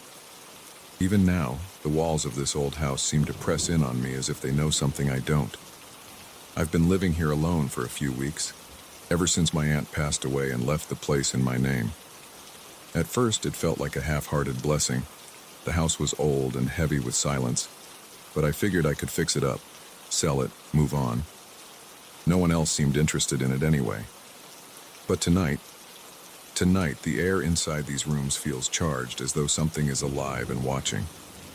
I'm in the upstairs hallway by the attic door, holding my breath. I can't help but think back to earlier this evening when I found that mask. The one made of pale ceramic with its blank white face and faintly visible brushstrokes around the eyes. I remember the exact moment I touched it. The surface was unexpectedly warm, and as my fingertips grazed its cheek, a prickling sensation swept along my spine, leaving my stomach tight and queasy. I found the mask in a battered cardboard box tucked behind an old wardrobe in the attic. There was a damp smell up there, wood rot and stale air. I had gone up just to poke around, maybe find something valuable or at least learn a bit about my aunt's past. When I pushed aside a layer of yellowed newspapers and dusty doilies, I saw it, this pale face staring blindly upward, half buried in clutter. I can't say why I picked it up. Curiosity, I guess.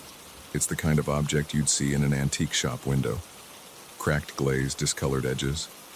There was something unsettling in the simplicity of its features, just empty eye holes and a subtle raise where lips might be. After feeling that strange shock at my first touch, I tried to shrug it off. I carried it downstairs and hung it on the living room wall, thinking it might add some character. The house is full of old junk anyway, but as the evening wore on, something felt off. Each time I walked past the living room, I could swear the mask's expression shifted. Not dramatically, no wide grin or glaring scowl, but slight changes in the shape of the cracks. Around midnight, I found myself pausing in front of it with the lights out, and the faint moonlight showed tiny fractures branching across the ceramic surface. Those lines formed something like a twisted smile, a grin too subtle to be sure if I was imagining it. Yet my heart pounded all the same. I decided I'd had enough of that feeling. I tugged at the mask, trying to lift it off the wall, but it held fast, as if the hook were bent. I didn't want to break it or make noise that would rattle my nerves more, so I left it there and went upstairs to try to sleep. Still, my head buzzed with an uneasy energy.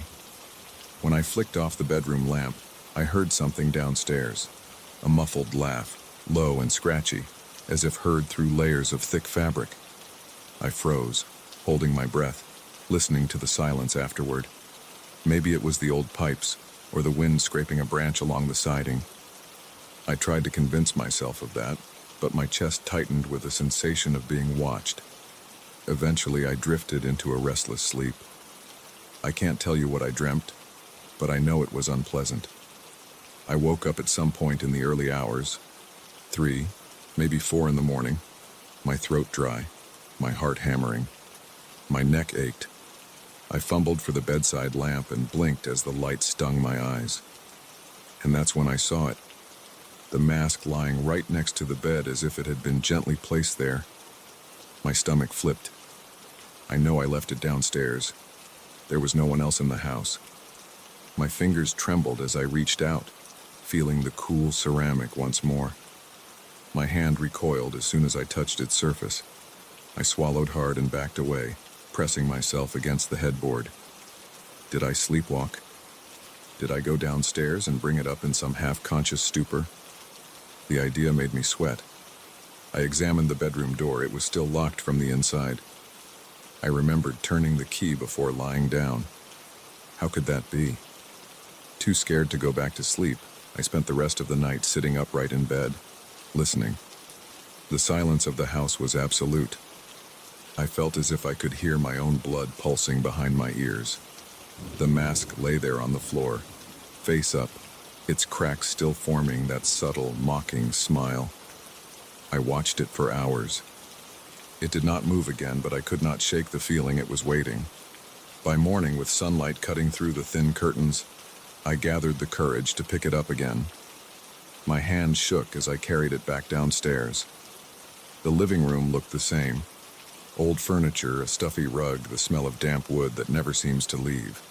I placed the mask on the coffee table and sat across from it, studying it under the pale morning light. The cracks were more pronounced now, and they traced delicate patterns around the eye holes. If I looked long enough, I began to see something like character behind that vacant stare. It felt as if the mask was sizing me up. I needed answers. I rummaged through the old papers in the study, my aunt's faded letters, receipts from decades past, handwritten notes that mentioned nothing of a mask. I found a few Polaroids tucked in a drawer. My aunt in her younger years smiling next to people I didn't recognize, everyone dressed in old-fashioned clothes. In the background of one picture, I spotted something hanging on a wall, a shape that could have been the mask or something very similar.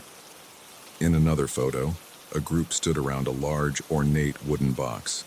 Their faces were grim. The mask was not visible in this one, but I sensed a connection I couldn't prove. I tried to push the worry aside. I made lunch, chewing slowly, barely tasting the food. The mask remained on the coffee table. I could see it from where I sat in the kitchen. It was like having company, an unwelcome guest who never speaks, but always stares. I cleared my throat, half expecting an echo. Nothing. Only that tense silence. When dusk came, the tension in my chest returned. I decided I'd had enough. I took a spare sheet from a closet and draped it over the mask. The fabric settled over it, swallowing that eerie grin.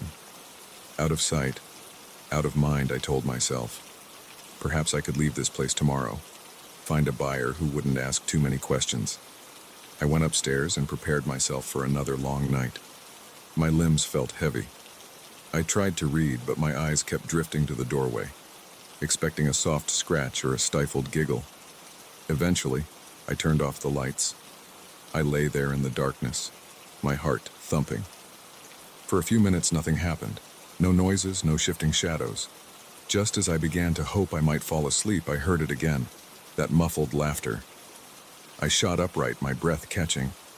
It sounded closer this time, on the other side of the door. I grabbed a flashlight and crept into the hallway, the floorboards creaking under my bare feet. Downstairs, the living room was dim. The sheet I had draped was gone, folded neatly on the armchair. The mask hung once again on the wall, though I don't remember putting it back there. Its cracks had deepened, forming a network of lines that curved into a manic grin. I aimed the flashlight at it, my hand shaking so badly the beam wobbled. Then I saw the mask's surface ripple just slightly as though its ceramic skin were alive. I stumbled backward, knocking into a side table and sending a vase to the floor with a dull thud. Panicking, I tried to breathe slowly, to think clearly. Maybe if I took it outside and buried it or smashed it to pieces, no. The idea made my stomach knot. Some instinct warned me that destroying it wouldn't solve anything. It wanted something. I could feel that desire emanating from it. The mask wanted me to wear it. The thought was absurd, but it clung to me. If I put it on, what would happen? Would I lose myself behind that porcelain grin? My hands grew clammy. I reached for the mask, determined to end this. As my fingertips touched its edge, I felt a pulse like a heartbeat thrum through my palm. I gagged, pulling away. My knees threatened to give out. I could smell something like burnt dust and old paper. I rushed to the kitchen, desperate for a solution. I thought about calling someone, but who would believe me? The phone line crackled with static. I slammed it down, frustrated and scared. My breath came in ragged gasps. The house felt different now, the temperature dropping. I glanced at my reflection in the microwave's glass door. My face was pale, eyes wide with terror. Behind me, in that distorted reflection, I saw the mask peering from the hallway. Its grin stretched, cracking further. The ceramic flakes drifting to the floor sounded like tiny bones snapping. My throat tightened. I spun around. Nothing in the hallway. But when I turned back to the reflection, it was there again, closer. It was playing games with me. My stomach churned. This had to end. I crept back into the living room. The mask hung innocently on the wall, blank and lifeless under the dim lamp. I stood beneath it, sweat trickling down my temples. I reached up, pressing my fingertips against it. The cracking lines felt like scars. Slowly, I lifted the mask off the hook. My body trembled so hard I almost dropped it. For a moment, I considered putting it on, just to see if it would release me afterward, if it would stop tormenting me. But the idea of placing that thing over my face made my chest tighten as if in a vice. Instead, I wrapped the mask in the sheet again and shoved it into a box. I dragged the box into the hallway closet and slammed the door, turning the key in the lock. A poor solution, but I needed a moment to think. Back upstairs, I tried to calm myself. My heart wouldn't settle. My throat felt raw. As I splashed water on my face in the bathroom, I caught sight of myself in the mirror. My eyes looked different, almost unfamiliar. The skin around them seemed tighter, as if drawn by invisible wires. For a second, I swore I saw thin cracks etched near my temples, faint but real. I touched them, and they vanished. Just my imagination, I told myself. Just stress. I returned to the bedroom and locked the door. I pushed the dresser against it for good measure. Outside, the wind picked up, scraping a branch against the glass. I tried not to think of muffled laughter or shifting smiles. I sank onto the bed, exhausted. But as I closed my eyes, I heard a soft scraping sound inside the room. My throat tightened. I flicked on the lamp. Nothing. I looked at the floor beside my bed and froze. A tiny ceramic chip lay there, a piece of the mask's glaze, shining dully in the light. I picked it up with trembling fingers. How had it escaped the closet? My reflection in the bedroom window caught my eye, and I saw something else. The faint outline of a grin playing across my own mouth, a grin I did not feel myself making. I tried to straighten my lips, to frown, but my cheeks twitched as if pulled by invisible strings. I dropped the chip, and it landed with a soft click on the wooden floor. I still can't fully explain what this means. But as I sit here, trapped inside these old rooms, I know that the mask is not done with me. I can feel it even now, whispering without sound, waiting just beyond the door. Tomorrow I might leave, if I find the courage. But right now, as the air thickens and my heart pounds, I can sense it pressing closer, drawn to the last fragile barrier of my identity. If I'm not careful, it will have me wear it. And if I do, I'm not sure I'll ever see my own face again.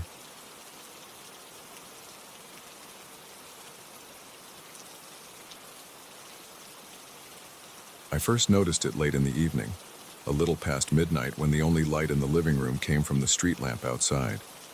I was resting on the old armchair near the fireplace, the cushions still smelling faintly of stale tobacco and damp wood, trying to calm my nerves after another restless day. The silence had settled around me like a thick blanket, and I remember the uneasy warmth of my own breath inside my nostrils. That was when I caught a movement at the corner of my vision, something dark shifting across the far wall. I turned my head sharply, my neck stiff from hours of tension. There should have been nothing there. The lamp in the corner was off, and the curtains were drawn, leaving only that weak golden light from outside. No one else was in the room. Yet I saw it again, a black shape sliding smoothly along the surface of the white plaster, as though cast by a figure standing between the wall and a light source that didn't exist. A shadow without a body. I stood slowly, my knees tight, a slight tremor in my fingertips. I tried to approach it. Each step I took caused the floorboards to whisper low creaks that I could feel in my teeth. As I moved closer, the thing receded, not disappearing entirely, but slithering into the dimmer corners, flattening itself into angles and edges like it belonged there. It reminded me of a scared animal, flinching from my approach but refusing to vanish. When I reached out, running my hand over the smooth paint on the wall, I found nothing. I'd come to this old house about a week earlier, after inheriting it from an uncle I barely knew. I'd planned on staying just a few nights, sorting through the papers and furniture, seeing what might be worth keeping before I put the place on the market. It wasn't a grand estate, just a single-story home at the end of a narrow road in a sleepy town. The kind of place that feels slightly too old, with walls that hold memories better left undisturbed. Still, I had nowhere else pressing to be, and I had told myself I could endure a bit of discomfort. It was on the third night that I first spotted the shadow. Before that, I had sensed something odd, a lingering scent of old varnish and something metallic, the way the air tasted dry in my mouth even when it rained outside, and the way my skin prickled whenever I passed through the hallway leading to the living room.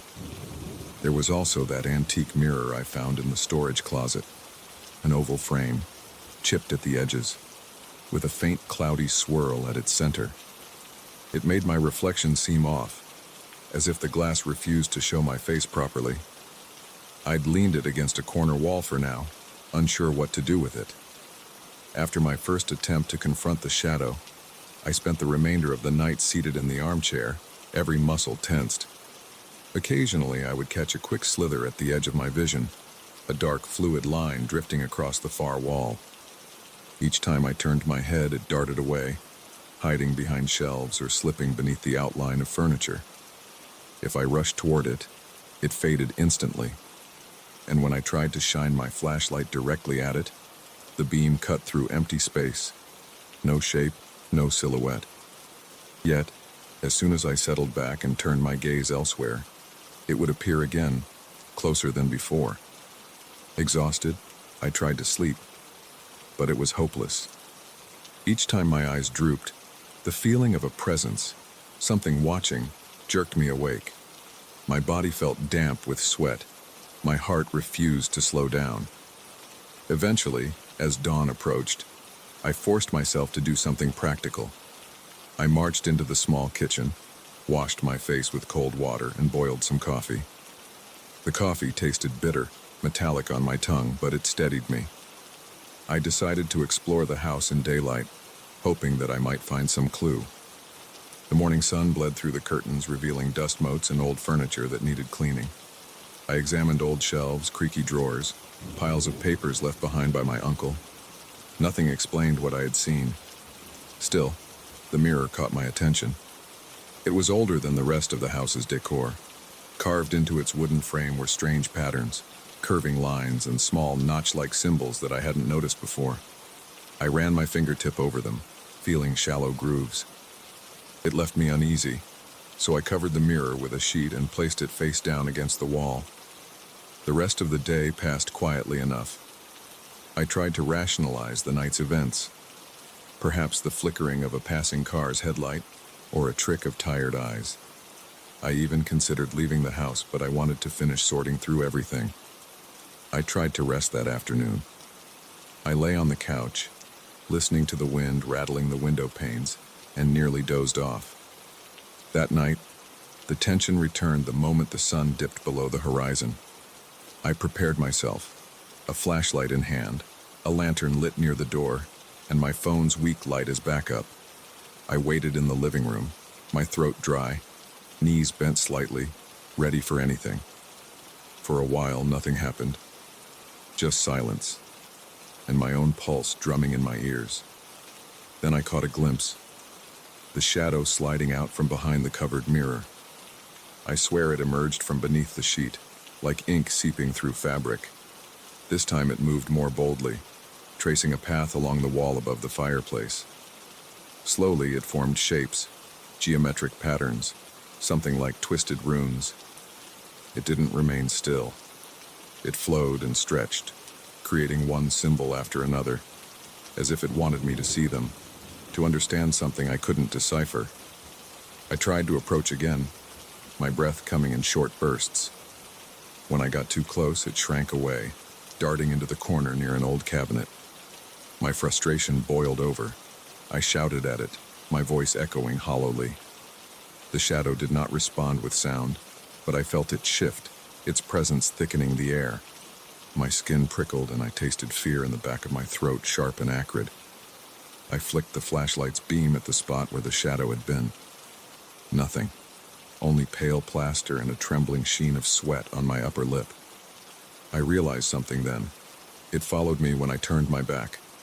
I tested this, stepping away, pretending to ignore it. With my peripheral vision, I watched the darkness slide across the wall, inching closer, curling around door frames and shelves, trying to position itself behind me. Every time I spun around quickly, it pulled back. It was toying with me. I needed a new tactic. I thought about the mirror. If this thing was connected to that old piece, if it had somehow awakened when I uncovered it, maybe I could force it back or at least understand it. Heart pounding, I approached the spot where I'd placed the mirror face down. Keeping my eyes partly averted, I knelt, gripped the edges of the frame, and slowly tilted it upright. My arms shook as I removed the sheet. The mirror's surface was dull, almost foggy, as if it trapped a thin layer of dust between the glass and the world. I tilted it to catch any available light. Behind me, I heard a faint scraping sound, like a fingernail on wood. I turned the mirror to face the wall where the shadow had been lingering. Perhaps it would reflect it, reveal its source. But as I watched the glass, I saw only my own silhouette. Then something else flickered there. A ripple of black ink, a shape slicing across the reflection's background. I slammed the mirror against the floor, rattling the boards. My breathing was ragged. The shadow scattered for a moment, fleeing into the darkness near the ceiling. I was drenched in sweat now. The lantern's flame wavered, and the sudden dimness made my stomach lurch. I could feel the weight of the house pressing down on me, the old wood and plaster soaking up my fear. I considered leaving right then, just grabbing my keys and driving away. But I needed to be sure. What if it followed me? What if it lived in reflective surfaces, lurking behind me whenever I turned off the lights? I had nowhere to go but forward, so I decided to cover every reflective surface I could find. I draped sheets over the mirror, over the few framed pictures, even the TV screen. I searched drawers until I found a cracked hand mirror and placed it face down in a box. Without reflections, I hoped, it would have nowhere to hide. For a few minutes, I felt safer. I moved slowly around the room, keeping my back close to the wall, listening for even the slightest shift. The silence was profound. Then, out of the corner of my eye, I saw it again, faint but unmistakable, moving across the ceiling now, upside down and elongated like a shadow cast by a low flame. It stretched into impossible angles, forming jagged symbols that made my stomach twist. I raised my flashlight and aimed it upwards. The beam struck the plaster, and for a moment I saw tiny scratch marks, shallow grooves in the paint, as if something had etched lines there when I wasn't looking. My heart thumped painfully. It was carving its presence into the house. My chest tightened. I shouted again, my voice cracking. Still no answer, just a long whispering sound as the shape retracted, leaving behind faint marks that I could feel with my fingertips, grooves that spelled something I couldn't comprehend. I knew I had to leave. I grabbed my jacket and stumbled toward the front door, nearly knocking over a stack of old newspapers. Outside, the air was cold and sharp. I sucked in big gulps, trying to calm the shaking in my legs. The street was empty. Just the distant hum of a car far away and the rustling of leaves. For a moment I considered not returning. But the papers, the mirror, the house, this was all my responsibility now. I was afraid of what I might unleash on someone else if I ran, so I waited outside until my breathing steadied, then forced myself back in. Inside, I found the lantern's flame had died. I lit it again, carefully. The shadow wasn't immediately visible. I walked around slowly, whispering curses under my breath. The walls seemed normal, except for those faint scratches near the ceiling. By the time dawn approached, I felt hollow and feverish. My heart still pounded, and every muscle ached. Now it's morning again. I haven't slept. The covered mirror leans in the corner, silent but heavy with meaning. I don't know how to rid myself of this presence. It hasn't harmed me, hasn't touched me, but I can feel it draining something from me. The comfort of being alone in my own skin. I see slight movements when I least expect them. A corner of shadow bending along the baseboard, a flicker in the reflection of a window pane. I'm leaving today, but I suspect it might follow. Even now, as I look at my phone's black screen to check the time, I catch a glimpse of something shifting behind me, folding itself into impossible shapes. I can feel the weight of eyes that aren't eyes lingering on my back. A chill settles in my bones whenever I turn away from any reflective surface. I don't know what it wants or why it chose this house. I only know that it's not gone. The marks on the walls remain. The memory of its silent presence will travel with me. And next time I catch my reflection in some random storefront window, I'll look carefully for that flicker of darkness sliding along the edges, waiting for me to turn my back.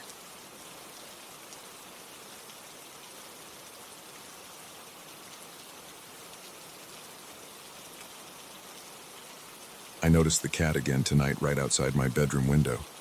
I was lying in bed, breathing hard, unable to sleep, when I saw its shape glide across the patch of dry grass near the back fence. The motion caught my eye because it was too smooth, too silent.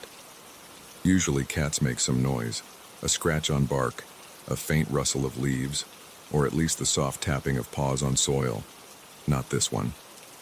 This one drifted, barely touching the ground, as if guided by an invisible hand.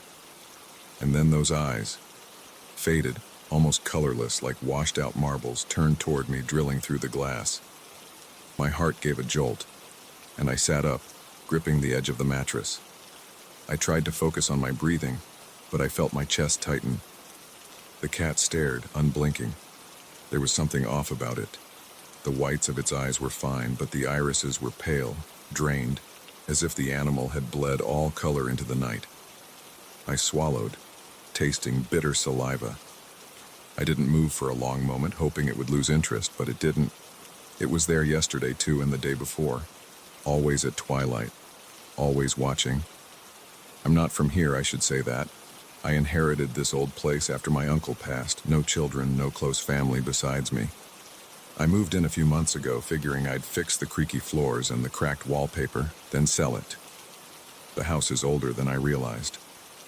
Every step I take inside brings a moan of protest from the wood, and every door handle has a dull brass finish that seems to stick to my fingers.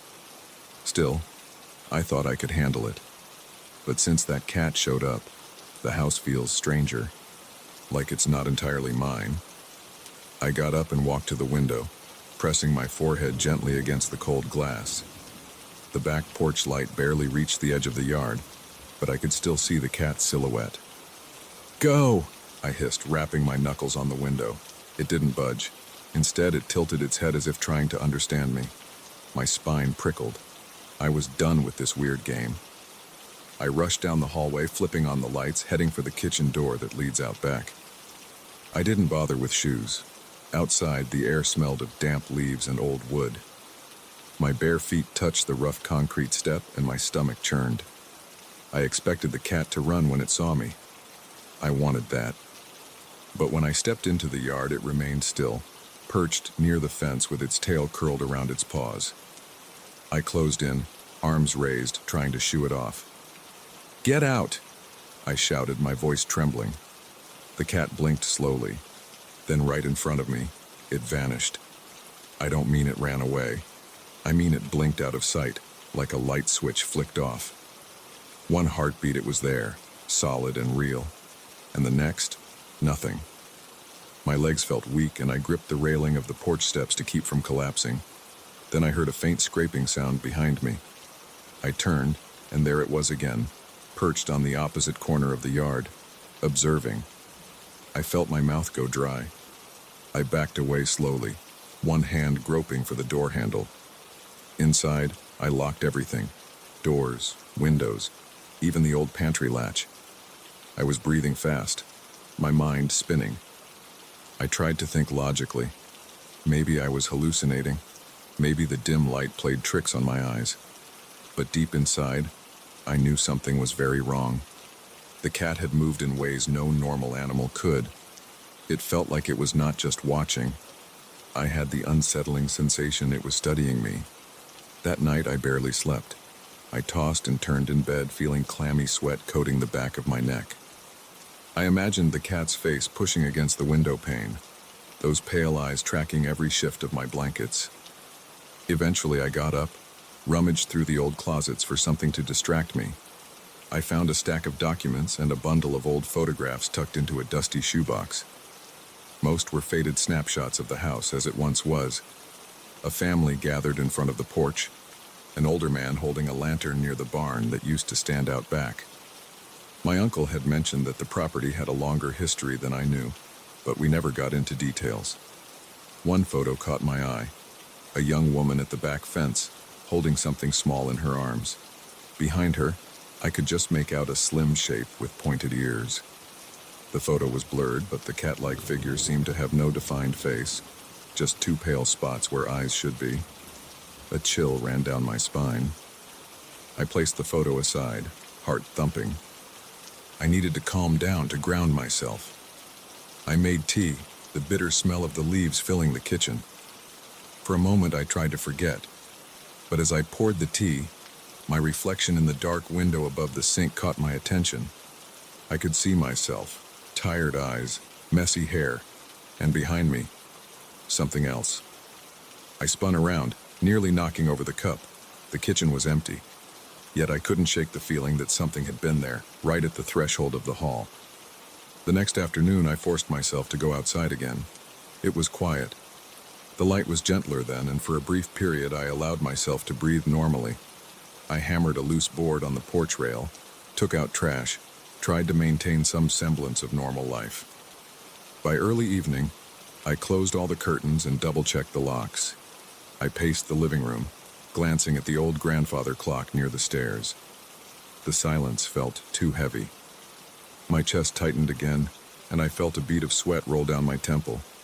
Suddenly I heard a scratching sound, soft, like nails on wood. It came from the hallway leading to my bedroom. I swallowed, stepping lightly on the creaking floorboards. Each step sounded like a harsh whisper warning me to turn back. I reached the bedroom door and pressed my ear to it. Silence. Holding my breath, I turned the knob and entered. The cat was inside on top of my dresser, its tail swishing slowly. For a moment, my heart stopped. The windows were closed, the door had been locked. How did it get in? It made no sound, just stared at me. I tried to scare it off again, yelling, clapping my hands. It vanished once more. No puff of smoke, no blur, just gone. This time it reappeared near my closet. I lunged forward, but before I could reach it, it disappeared again and reappeared behind me, closer than before. My head was pounding, my vision blurred at the edges, and I could smell my own sweat. The cat's presence pressed in on me, as if the room were shrinking. I stumbled out, slamming the door. After a few shaky breaths, I realized I had to know what this thing was. If I didn't understand it, I'd lose my mind. I spent hours searching the house, looking behind dusty curtains and inside old trunks. Eventually, I found a small wooden box under the loose floorboard in the study. Inside were handwritten notes, yellowed and flaking, along with another photograph. This picture showed the house's previous owner, my great-grandfather, I think, holding a strange mirror. It had an ornate frame, carved with twisting shapes that resembled curled tails and pointed ears. On the back of the photo was a single word: Sentinel. A mirror. The house had once held a mirror with a pattern suspiciously like the cat's silhouette. I looked around the study, scanning the walls. Nothing. I moved through each room, checking behind furniture and in closets until I noticed something odd in the attic door's panel. There was a faint outline in the paint, as if something had once hung there.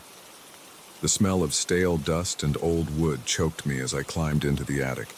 I searched with my flashlight, heart hammering. Behind a stack of rotting boards, I found it. The mirror. Its surface was grimy, but I could see faint carvings along the frame. Something about it made my eyes water. My skin prickled with static.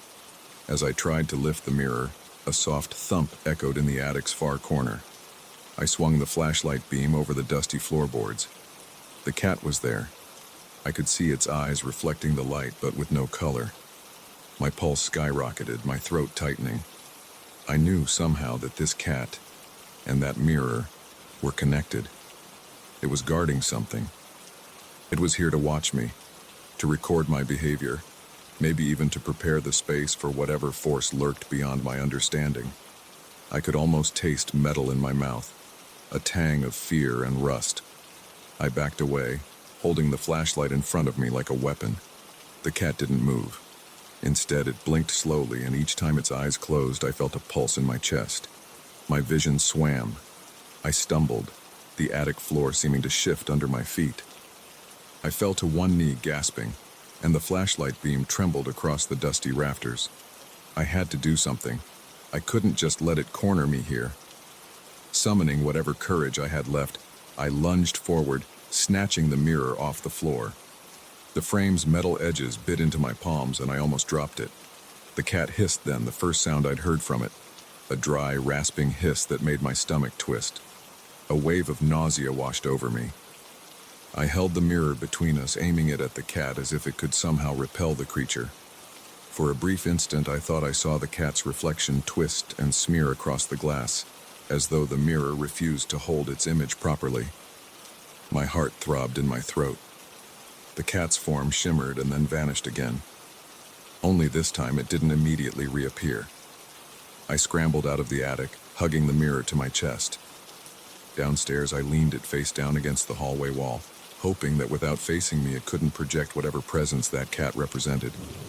I waited, sweat trickling down my back, expecting to see those pale eyes at every turn. But it didn't show. That night, I could hardly sleep. Every creak of the house set me on edge, and my skin felt charged, as if invisible fingers brushed over my arms and neck. I tried to calm down by telling myself I had gained an advantage.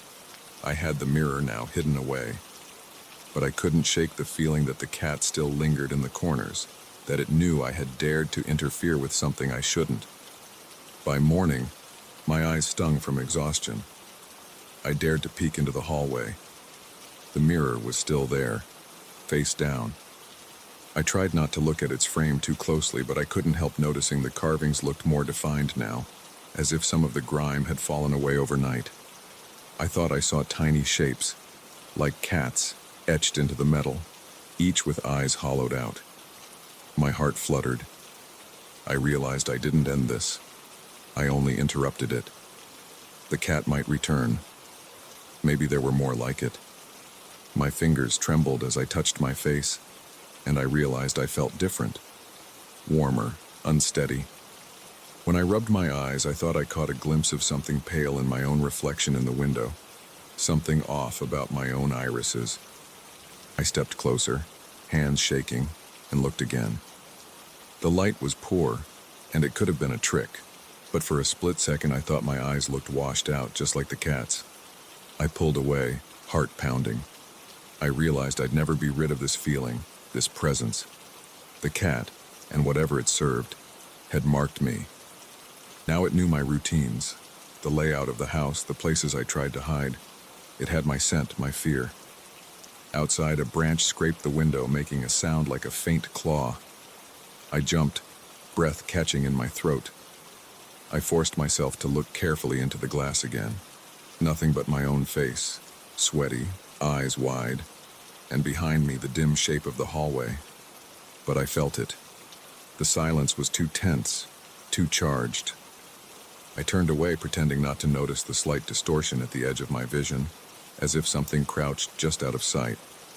Something that would return, and next time, I wouldn't be sure where it was, or even what it wanted. I knew only that it had set me on edge for good, and now I carried a piece of its emptiness inside me. The house remained silent, but the weight in the air told me the sentinel was still around, waiting. And I was no longer certain if I'd recognize my own reflection when it decided to show its face again.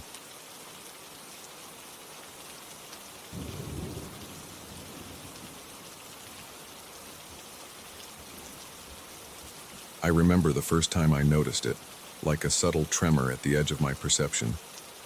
It was around 2 ou 3 de manhã, I think.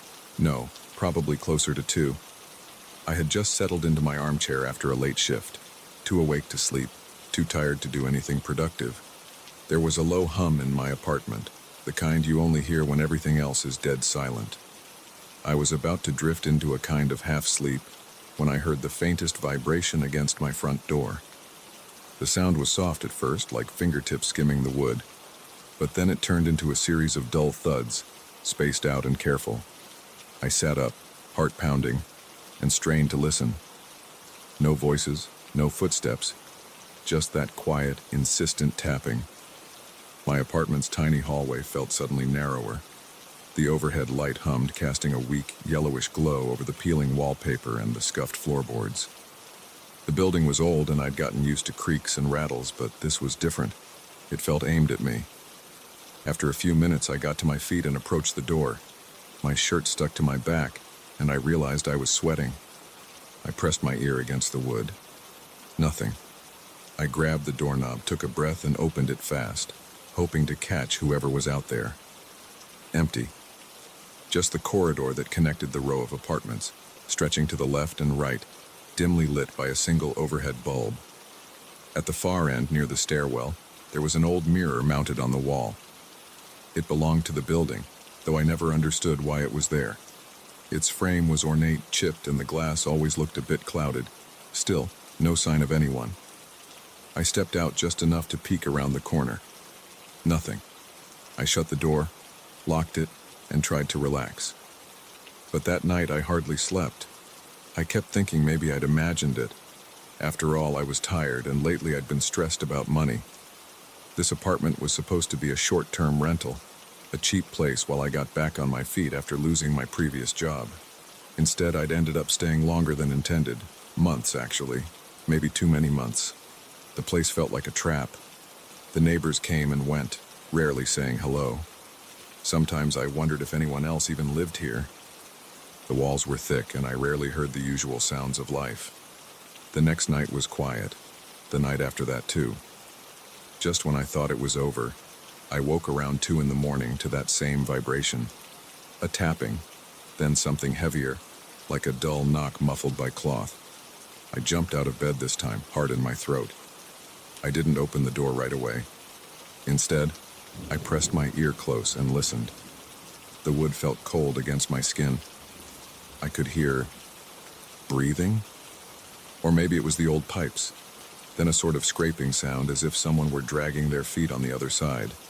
Slow, measured steps, shuffling back and forth. My chest tightened, and I pulled away. I must have stood there, hand hovering near the lock, for a good 5 minutes. At some point, the noise stopped. Once again, I flung the door open, adrenaline making my pulse hammer in my ears. The corridor was empty. Same dim light, same silence. I glanced at the mirror.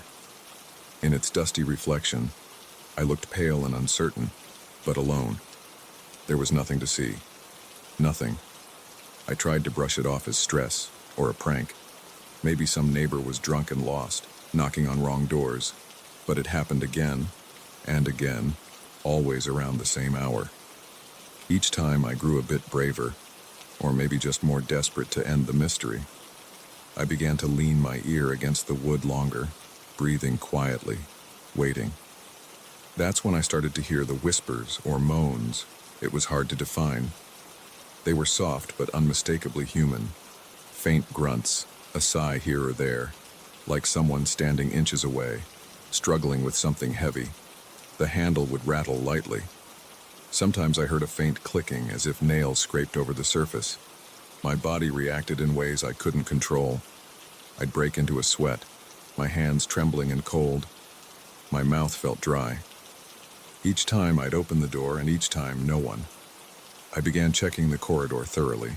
There were no fresh footprints on the old runner rug. No doors open, no windows at that end of the hall.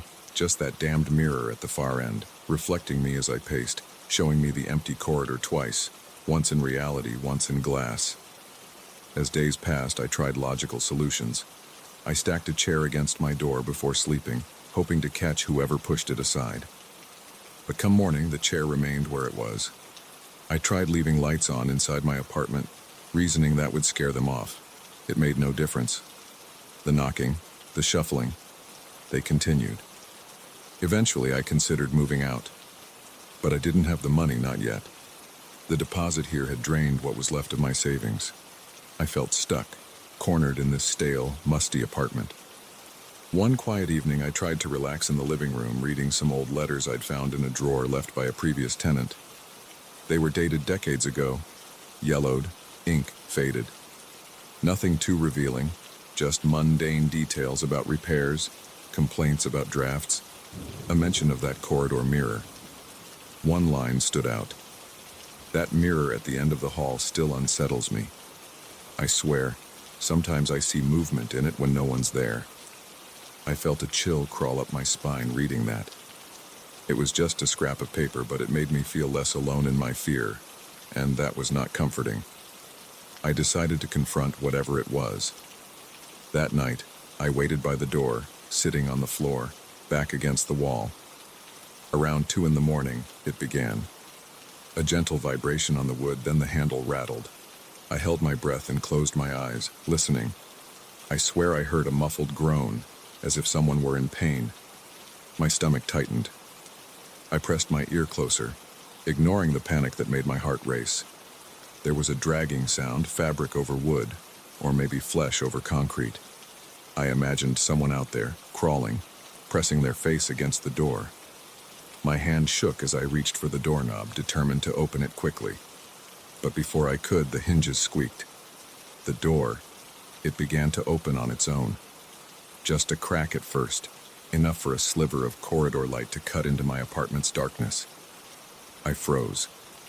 My fingers hovered near the knob, uncertain if I should push it shut or fling it open wide. The wood creaked softly, as if nudged from the other side. But when I peered through that narrow gap, nothing. No shape, no silhouette. I could see the mirror's reflection down the hall. My breath caught in my throat as I realized something strange. The corridor in the mirror's reflection seemed slightly off, as if the lighting were dimmer, angles distorted. I pulled the door fully open. The space outside was unchanged, empty. But the door kept drifting inward, hinges whining, as though encouraged by an unseen hand. I stumbled backward, struggling to maintain composure. My pulse was erratic, sweat stung my eyes. At that moment, I wanted to scream, to wake the neighbors, but I feared nothing would come out, that they wouldn't believe me, or worse, that no one was really there to help. The presence did not cross the threshold. It seemed content to show me the open corridor, to taunt me. I felt its intent almost like a silent dare. Step outside, come closer, meet me where I stand. My legs were jelly, but I managed a few steps forward until I stood in the doorway, half in, half out. The hall smelled stale, like old wood and damp cloth. The mirror at the end caught my eye again. Its surface was dull, but I glimpsed something flicker in it, something moving behind me. I spun around, heart pounding, but there was only my apartment, messy and dim. When I turned back to the mirror, I saw just my own reflection, anxious, drawn, and hollow-eyed. Yet something about the angle of my face in the reflection looked wrong. My shoulders looked slightly hunched, as though resisting a weight pressing down. I swallowed hard and stepped back inside, slamming the door. If it wanted me to wander the corridor, it would have to wait. But I knew that doing nothing wouldn't help. I couldn't sleep after that. I paced the living room, checking the lock repeatedly. I considered calling the landlord, the police, anyone. But what would I say? My door is haunted? They'd dismiss me, and I knew it wouldn't show itself if others came. It was toying with me specifically. I felt trapped in some private game. The next morning, I covered the peephole with tape and shoved a heavy cabinet in front of the door. I hung a blanket over it as if that would help. That evening, I tried to distract myself by examining the old letters again. One slip of paper I'd missed earlier fell out from behind a drawer. A note scribbled hastily. "Don't look into its reflection. It needs you to see it." My hand shook and I read it twice. Whose handwriting was that? It didn't matter. It confirmed what I feared.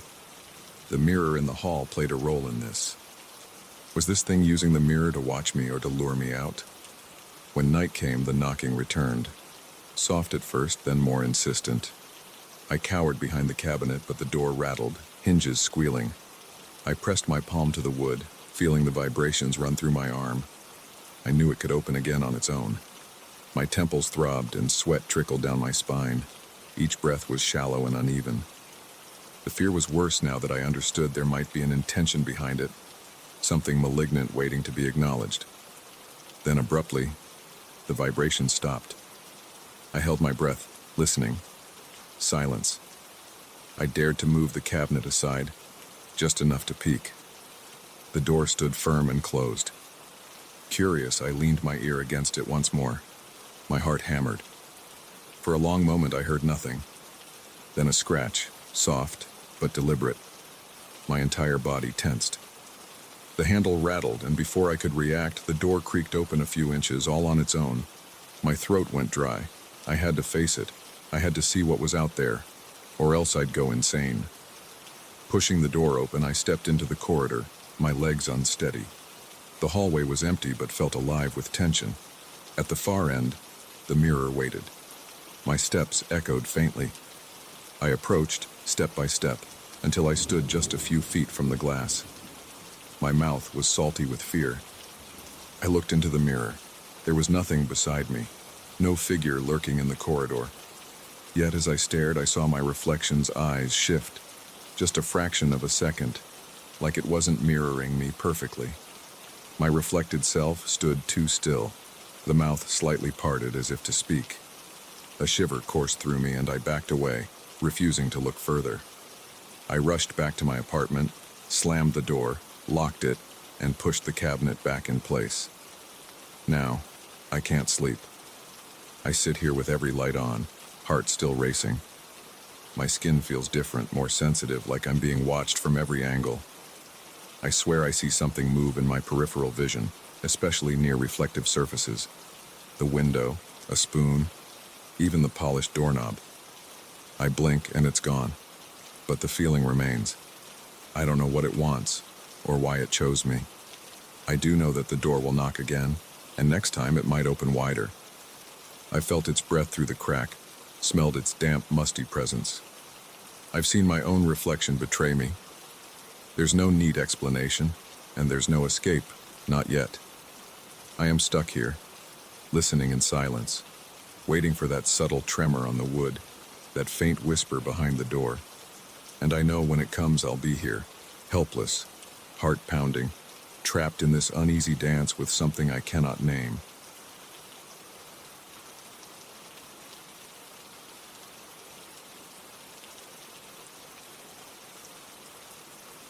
I grip the edge of the wooden bench beneath me and realize my palms are damp with sweat. My heart thuds against my rib cage as if warning me that I shouldn't be here. It's after 6 in the evening, and the new art gallery on Oak Street, just 2 blocks from my apartment, has finally opened its doors to the public. I'm alone in a long corridor of white walls and harsh lighting. The smell of fresh paint and floor polish mingles with something else, a subtle scent I can't place. Something sweet and cloying.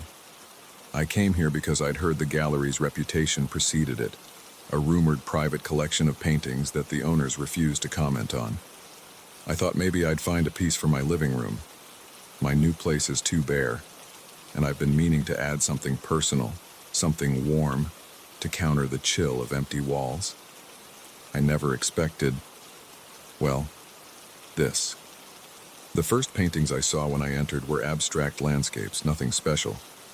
But as I moved deeper, the corridors narrowed, and I started encountering more unusual pieces. I'm standing before one right now. A tall canvas, nearly my height, unframed, propped against the wall. It shows a group of human figures, all dressed in dark clothing, their outlines distinct but their faces blurred, as if wiped clean. Instead of facial features, each head is a beige oval, vacant and unsettling. They stand in a dimly lit street under a lamppost that glows pale yellow. It's not violent or bloody, just off. And I swear they're positioned so that their blank faces are turned in my direction. I swallow hard, forcing myself to step back. My throat is dry. The corridor is empty. No other visitors, no staff that I can see. Just the hush of the gallery's air conditioning. I pass along to the next painting. This one is similar. 3 figures sitting at a table, also faceless. The brushstrokes are rougher here, the background smudged. I feel their attention as if even without eyes they're staring through me. My stomach tightens. I move again, trying to keep calm. The sweetness in the air intensifies when I linger too long in front of these faceless portraits. It's like sugared fruit or rotting flowers, something pleasant that's gone stale. My knees feel weak. I need to breathe. Maybe I should find a restroom, splash water on my face. Yet, as I turn a corner, I notice a larger painting, placed at the far end of a narrower hall. The track lighting overhead buzzes softly, and the frame of this painting is ornate, gilded, and polished to a high shine. The surface of the paint is so glossy it reflects the light almost like a mirror. For a second, I see a distorted version of my own face in it. I approach slowly. This piece is different. There's only one figure here, standing in a dim interior space. Again, no face. The body is angled toward me, shoulders squared, as if waiting. The background is murky, but I make out a faint pattern, like wallpaper or a tapestry. As I lean closer, my reflection in the glossy surface overlaps with the figure's head. My heart flutters, and I jerk back. Did I see that right? For a fraction of a second, it looked like my own features were hovering where the figure's face should be. The back of my neck prickles. I scan the room, still no one else around. I try to swallow the rising panic. It's just a trick of the varnish, I tell myself. I've been on edge all day. Moving into a new apartment can do that. I haven't slept much, and my nerves are frayed. This gallery is poorly lit and strangely curated, that's all. I just need to calm down. I turn away, intending to find someone who works here.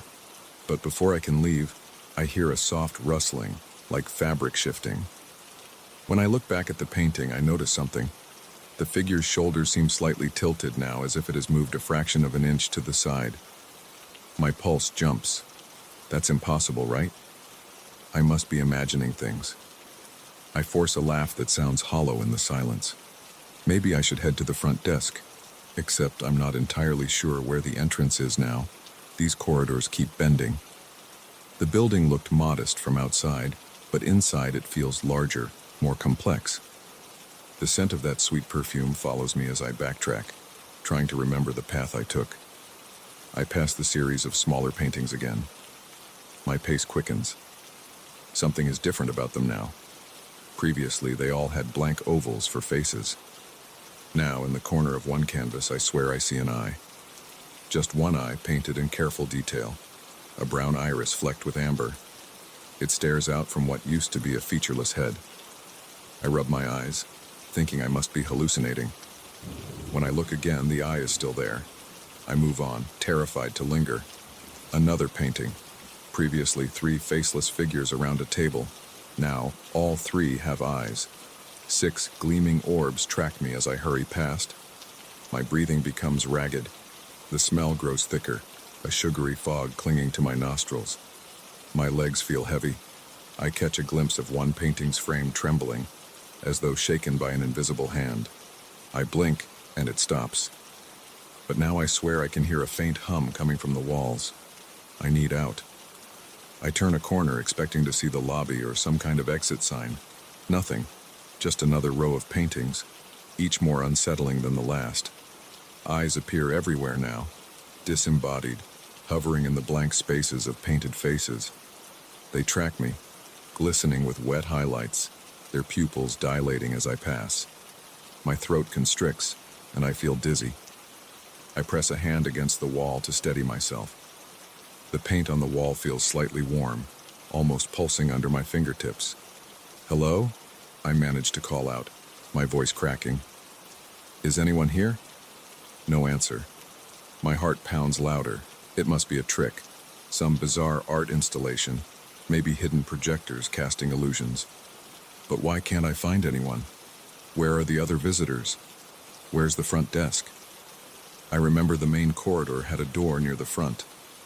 I try to retrace my steps, passing the reflective painting again. This time I avoid looking directly at it, but even in my peripheral vision I see something that makes my skin crawl. The figure inside that painting is no longer alone. Another shape stands beside it, also faceless, but with two painted eyes turned toward me. I break into a half run, my footsteps echoing on the polished floor. My chest tightens with panic. I stop in front of a painting that I'm sure I haven't seen before, a small canvas with an ornate frame. The frame's gilded carvings look like twisted vines. Inside, two eyes hover in a dark void, no body attached. I feel the urge to cover the painting with something, to hide those eyes. I look around, hoping to find a cloth or even a brochure rack. Instead, I find a low table with a single pamphlet. I grab it. The gallery's logo is on the cover, but no names, no artist statements. Inside, just a few dates and cryptic notes. No clue about who painted these nightmares. I toss the pamphlet aside and keep moving. At last, I notice an emergency exit sign glowing faintly at the end of a hall. I rush toward it, no longer caring about subtlety. As I do, I sense the paintings behind me shifting. I refuse to look back. The sweet smell intensifies. My eyes water. I cough, almost gagging on the sickly aroma. I slam my hand against the exit bar. The door gives way and I stumble onto the street. It's dark out now. Must be close to closing time. The cool air hits my face and I breathe in relief. My shirt is soaked with sweat. I look over my shoulder, half expecting something to follow, but the door swings shut quietly. Through the gallery's front window, I can't see much, just a vague reflection of myself, illuminated by the street lamp. I hurry home, my footsteps brisk on the pavement. Inside my apartment, bare walls, a couch, a single floor lamp, I lock the door. My heart still pounds, and I can't shake the feeling that unseen eyes are watching me. I sit on the edge of my sofa, head in my hands, trying to slow my breathing. It's safe here, right? Yet, as I lean back and stare at the blank white wall in front of me, I can almost imagine those painted eyes superimposed there, following me still. I rub my face, still catching that lingering sweetness in my nose, as if the scent clung to my clothes and skin. The silence of my apartment offers no comfort. The overhead light buzzes faintly, and I realize I'm flinching at the smallest sounds now. I stand and approach my living room window. It's dark outside, the city lights scattered across distant buildings. In the glass reflection, I see my own face, tired eyes, a tense jaw. But behind me, in that ghostly reflection, I imagine a faceless figure standing in the corner just out of reach. My heart seizes. I spin around. Nothing's there. Just my empty apartment. I try to laugh, but nothing comes out. I realize I've brought something with me. Not an object, but a sensation. Those eyes, those painted eyes that had no right to exist, have etched themselves into my memory. I'm still being watched. I know it's impossible, but I feel it. I check my bathroom mirror. My reflection is normal, but I swear something about my pupils looks strange, as if they're darker, wider, more alert. I splash water on my face, but that doesn't help. The uneasy knot in my stomach tightens. I return to the living room and turn off the lamp. In the darkness, I sense movement, though I see nothing. The gallery's images are burned into my mind, The trembling frames, the sweet perfume, and those silent, faceless figures that seemed to grow eyes just for me. I can't explain what I witnessed, and I'm sure no one would believe me. But I know what I felt, a presence that lingers, that followed me home. As I stand in the quiet darkness, I dare not look at any reflective surface. I know if I do, I might catch a glimpse of them again. The eyes are out there, waiting, hovering in the recesses of my mind, or perhaps closer somewhere in the silence of my own apartment, watching me breathe.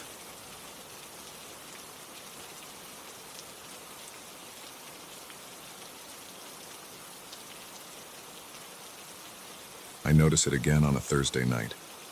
I've barely kicked off my shoes, my back still sore from dragging that half-broken printer at work, when I catch the silhouette shifting in my bedroom window. It's faint, like a smudge of breath against the glass. I blink, rub my eyes, and that's when I see it. On the other side of my bedroom window, instead of the familiar sight of my own reflection, or the view of the street lamps from outside, there's a dimly lit room. A stranger's room. And it's not empty. I freeze, standing in the doorway of my bedroom, one foot still on the worn hallway carpet. The room beyond the glass looks old. Early 20th century, maybe. There's a heavy wooden table, thick legs carved into lion paws. A high-backed armchair upholstered in deep green velvet stands near a corner. The wallpaper is faded, mottled with brownish stains. The light is weak, coming from some kind of candle or an old lamp, casting trembling shadows. And in those shadows I see people. Well, shapes that look like people. They stand too still, as if painted. At least 3 figures, maybe more, all slightly out of focus, like I'm viewing them through warped glass or a veil of mist. My mouth goes dry. I hesitate, heart thumping, and step closer. The figures don't move, but they are there, waiting. I can't make out their faces. Something is off about their outlines. Heads tilted, shoulders bent at strange angles. I reach for the window latch instinctively to see if it's open. It's locked, and I mean locked in a way that feels permanent. My fingers curl around the handle and pull. No give. I try again, harder. It doesn't budge. Come on, I whisper to myself. I lived here for a couple of months now. Rented the place because it was cheap and quiet. A little worn down, but close enough to my job. I'd never had an issue with this window before, yet it's as if something's welded it shut. I press my forehead against the glass, and my own ragged breath fogs it. For a moment, I think I see the silhouettes twitch. I jerk back, nearly stumbling over my bedside table. I tell myself I'm overtired. I was working late, sorting through dusty storerooms and dealing with that busted printer. Stress does weird things. But even as I think this, a chill creeps from my neck down my spine. The air in my room feels heavy, thick, as if I'm breathing in damp earth. I flick on the overhead light. The window doesn't show my reflection, just that strange room with those statuesque figures. I turn off the light. Nothing changes. They're still there. Whatever's happening, it isn't a trick of my bedroom lamp. I spend the rest of the evening trying to ignore it. I eat a cold sandwich and sip a cheap beer in the kitchen, not daring to look down the hall. My stomach is a knot, and I keep wiping sweat from my forehead. The silence in the house is oppressive. I have no TV, no radio. I can hear my own swallowing. I consider calling someone, anyone, but it's late, and who would believe me? I imagine telling Greg from work, "Hey, my bedroom window's showing me a spooky old room." He'd laugh it off or think I've lost my mind. Finally, I gather the courage to return to the bedroom. The image is still there, unchanged. The figures remain in the corners, barely visible. I approach the glass slowly, and I notice something. One of them, a taller shape, seems to wear lace gloves. Delicate black lace stretching along thin, pale arms. Another seems to have a face covered by a translucent veil, so fine that I think I can see hollow eye sockets behind it. My heart flutters, and I have to steady myself against the wall. I try something else. I tap the glass softly. There's no response. I lean in, focusing on my own heartbeat drumming in my ears. Suddenly, I swear I hear something on their side. A soft rustling, like fabric shifting. I back away and climb into bed, pulling the blanket up to my chin. I sleep with the lights on that night, drifting in and out of a restless doze. The next morning, the window is back to normal. Just my reflection, the curtains hanging limp and the pale morning sun coming through. I laugh at myself. Maybe I dreamed it. Maybe I was half asleep. I get ready for work, not thinking too much about it, until I notice something on the floor by the window. A thin scrap of old paper, yellowed and brittle. I pick it up carefully. It's blank, except for a faint watermark of a floral design. I have no idea where it came from. I don't keep old paper lying around. I toss it in a drawer and head out. All day at work, I can't focus. I keep picturing those veiled figures. That night, as I drag myself home, my eyes are gritty, my muscles tense. I step into my bedroom with a feeling of dread. The window is normal at first glance. Relief washes over me. But as I kick off my shoes and approach, the glass darkens again. The familiar reflection fades as if someone dimmed the lights behind the pane. Within seconds, that antique room flickers into view once more. My chest tightens. I can see the figures more clearly tonight. They're closer. Not by much, but enough that I can see the faint pattern on one's dress, floral lace. Another figure's veil seems thinner than before, revealing a mouth that's slightly open, as if inhaling. I can't help it. I shout at them. My voice cracks. "What do you want?" My words die against the glass, muffled and pointless. The figures stand silent, motionless. My heart hammers. I try the latch again, fingers sweaty, pulling and shaking until my arms ache. No movement. I grab a chair and wedge it under the handle as if that would help. Then I yank my old blanket from the closet and tape it over the window. I don't want to see them. Out of sight, out of mind, right? But that night, under the blanket, I hear it again. Soft rustling, maybe the faint creak of wooden floorboards. I don't sleep. I lie awake, feeling my pulse in my temples, imagining what's on the other side. On Saturday, I try a different approach. I bring home an old hammer from the toolkit I keep in the kitchen drawer. Standing before the window, I rip off the blanket and raise the hammer. But something in that image stops me. The figures are even closer now. One of them stands directly behind the glass, so near I can almost distinguish eyes behind the veil. Dark, steady eyes that seem to stare straight into me. The hand with the lace glove is pressed lightly against something on their side. I can't tell if it's a wall or another pane of glass. My hands shake so badly I can't get a good grip on the hammer. The idea of shattering the window suddenly feels insane. What if breaking it lets them in? That's the core of my terror. I sense that opening this window or breaking it would merge their world with mine. There's no reason for me to think this, but I know it, deep in my gut, as certain as gravity. If I open that window, they'll slip into my room, rearranging the air and my sanity. They don't want my life, they want my peace. They want to tether me between these two rooms, my cheap rented bedroom and their old dusty parlor. They want to ensure I never rest easy again. Over the next few days, my attempts at ignoring them fail. I drape towels, sheets, even a heavy quilt over the window, but none of it can erase the knowledge that they're there. I start sweating at random times, my palms damp whenever I step foot in the bedroom.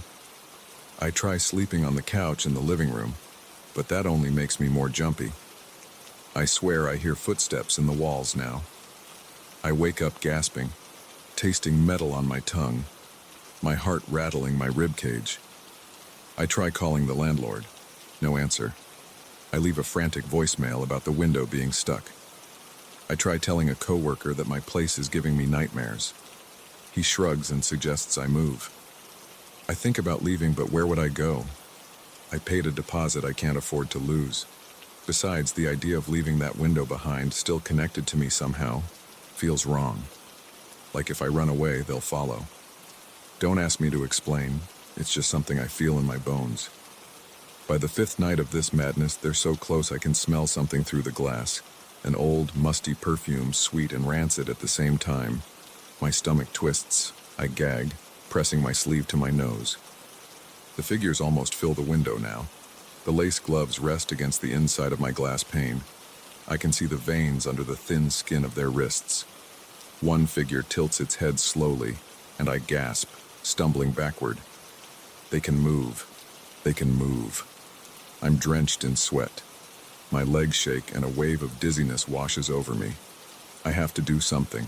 I have to stop them from getting any closer. I grab the quilt, the tape, and I seal the window as best I can, layer upon layer until I can't see a single inch of glass. My heart pounds like I've just run a marathon. I know it's not a solution, but it's all I have.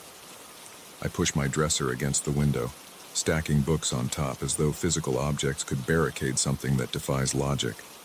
I slump down by the door, breathing fast. My throat is dry. The silence is absolute. Then I hear the faint scratch of lace against glass like fingernails trailing over a mirror. My entire body tenses, and I press my hands against my ears. It doesn't help. The sound vibrates inside my skull. They're not going to leave. This I know. But they don't break in. They don't force the window open. They just linger, waiting. And I wait too, caught in a standoff with something I can't fully see. By morning, the sound stops. I push aside the dresser, heart pounding, remove the quilt. The window is normal again. Just my reflection and the overcast sky outside. My stomach clenches. I can't tell if it's relief or dread. I notice my reflection is pale, thinner somehow. My eyes look sunken as if I haven't slept in weeks. I lean close, and for a split second I catch a flicker behind my own image, something pale and veiled, standing right behind me. I spin around. Nothing's there. I try to shake it off, but the feeling clings to me. When I touch the glass, it's as if my fingertips sink in just a fraction of an inch too far, like the surface isn't solid. I yank my hand back. There's no visible change, but I can't deny what I felt. I haven't left this house yet. I should. I might. But I'm here tonight, my heart racing at every creak of the floorboards, every whisper of the wind. The window is normal right now, but I know that can change. When I close my eyes, I see their silhouettes etched into my eyelids. When I swallow, I taste dust and old perfume. I keep checking my reflection, searching for signs that I'm still myself. And each time I look, I think I see something else behind my shoulder, a faint shape, a waiting presence. They didn't need to kill me. They just needed to show me the other side of the glass. I sense that the boundary is weakening. And one day, maybe soon, I'll open my eyes and the window will show me that strange room again. Maybe then, without warning, they'll be inside, without breaking a latch, without a single spoken word, just quietly stealing the calm from my life, leaving me trapped between two worlds I barely understand. I stand here, trembling, wondering if I'm already halfway there.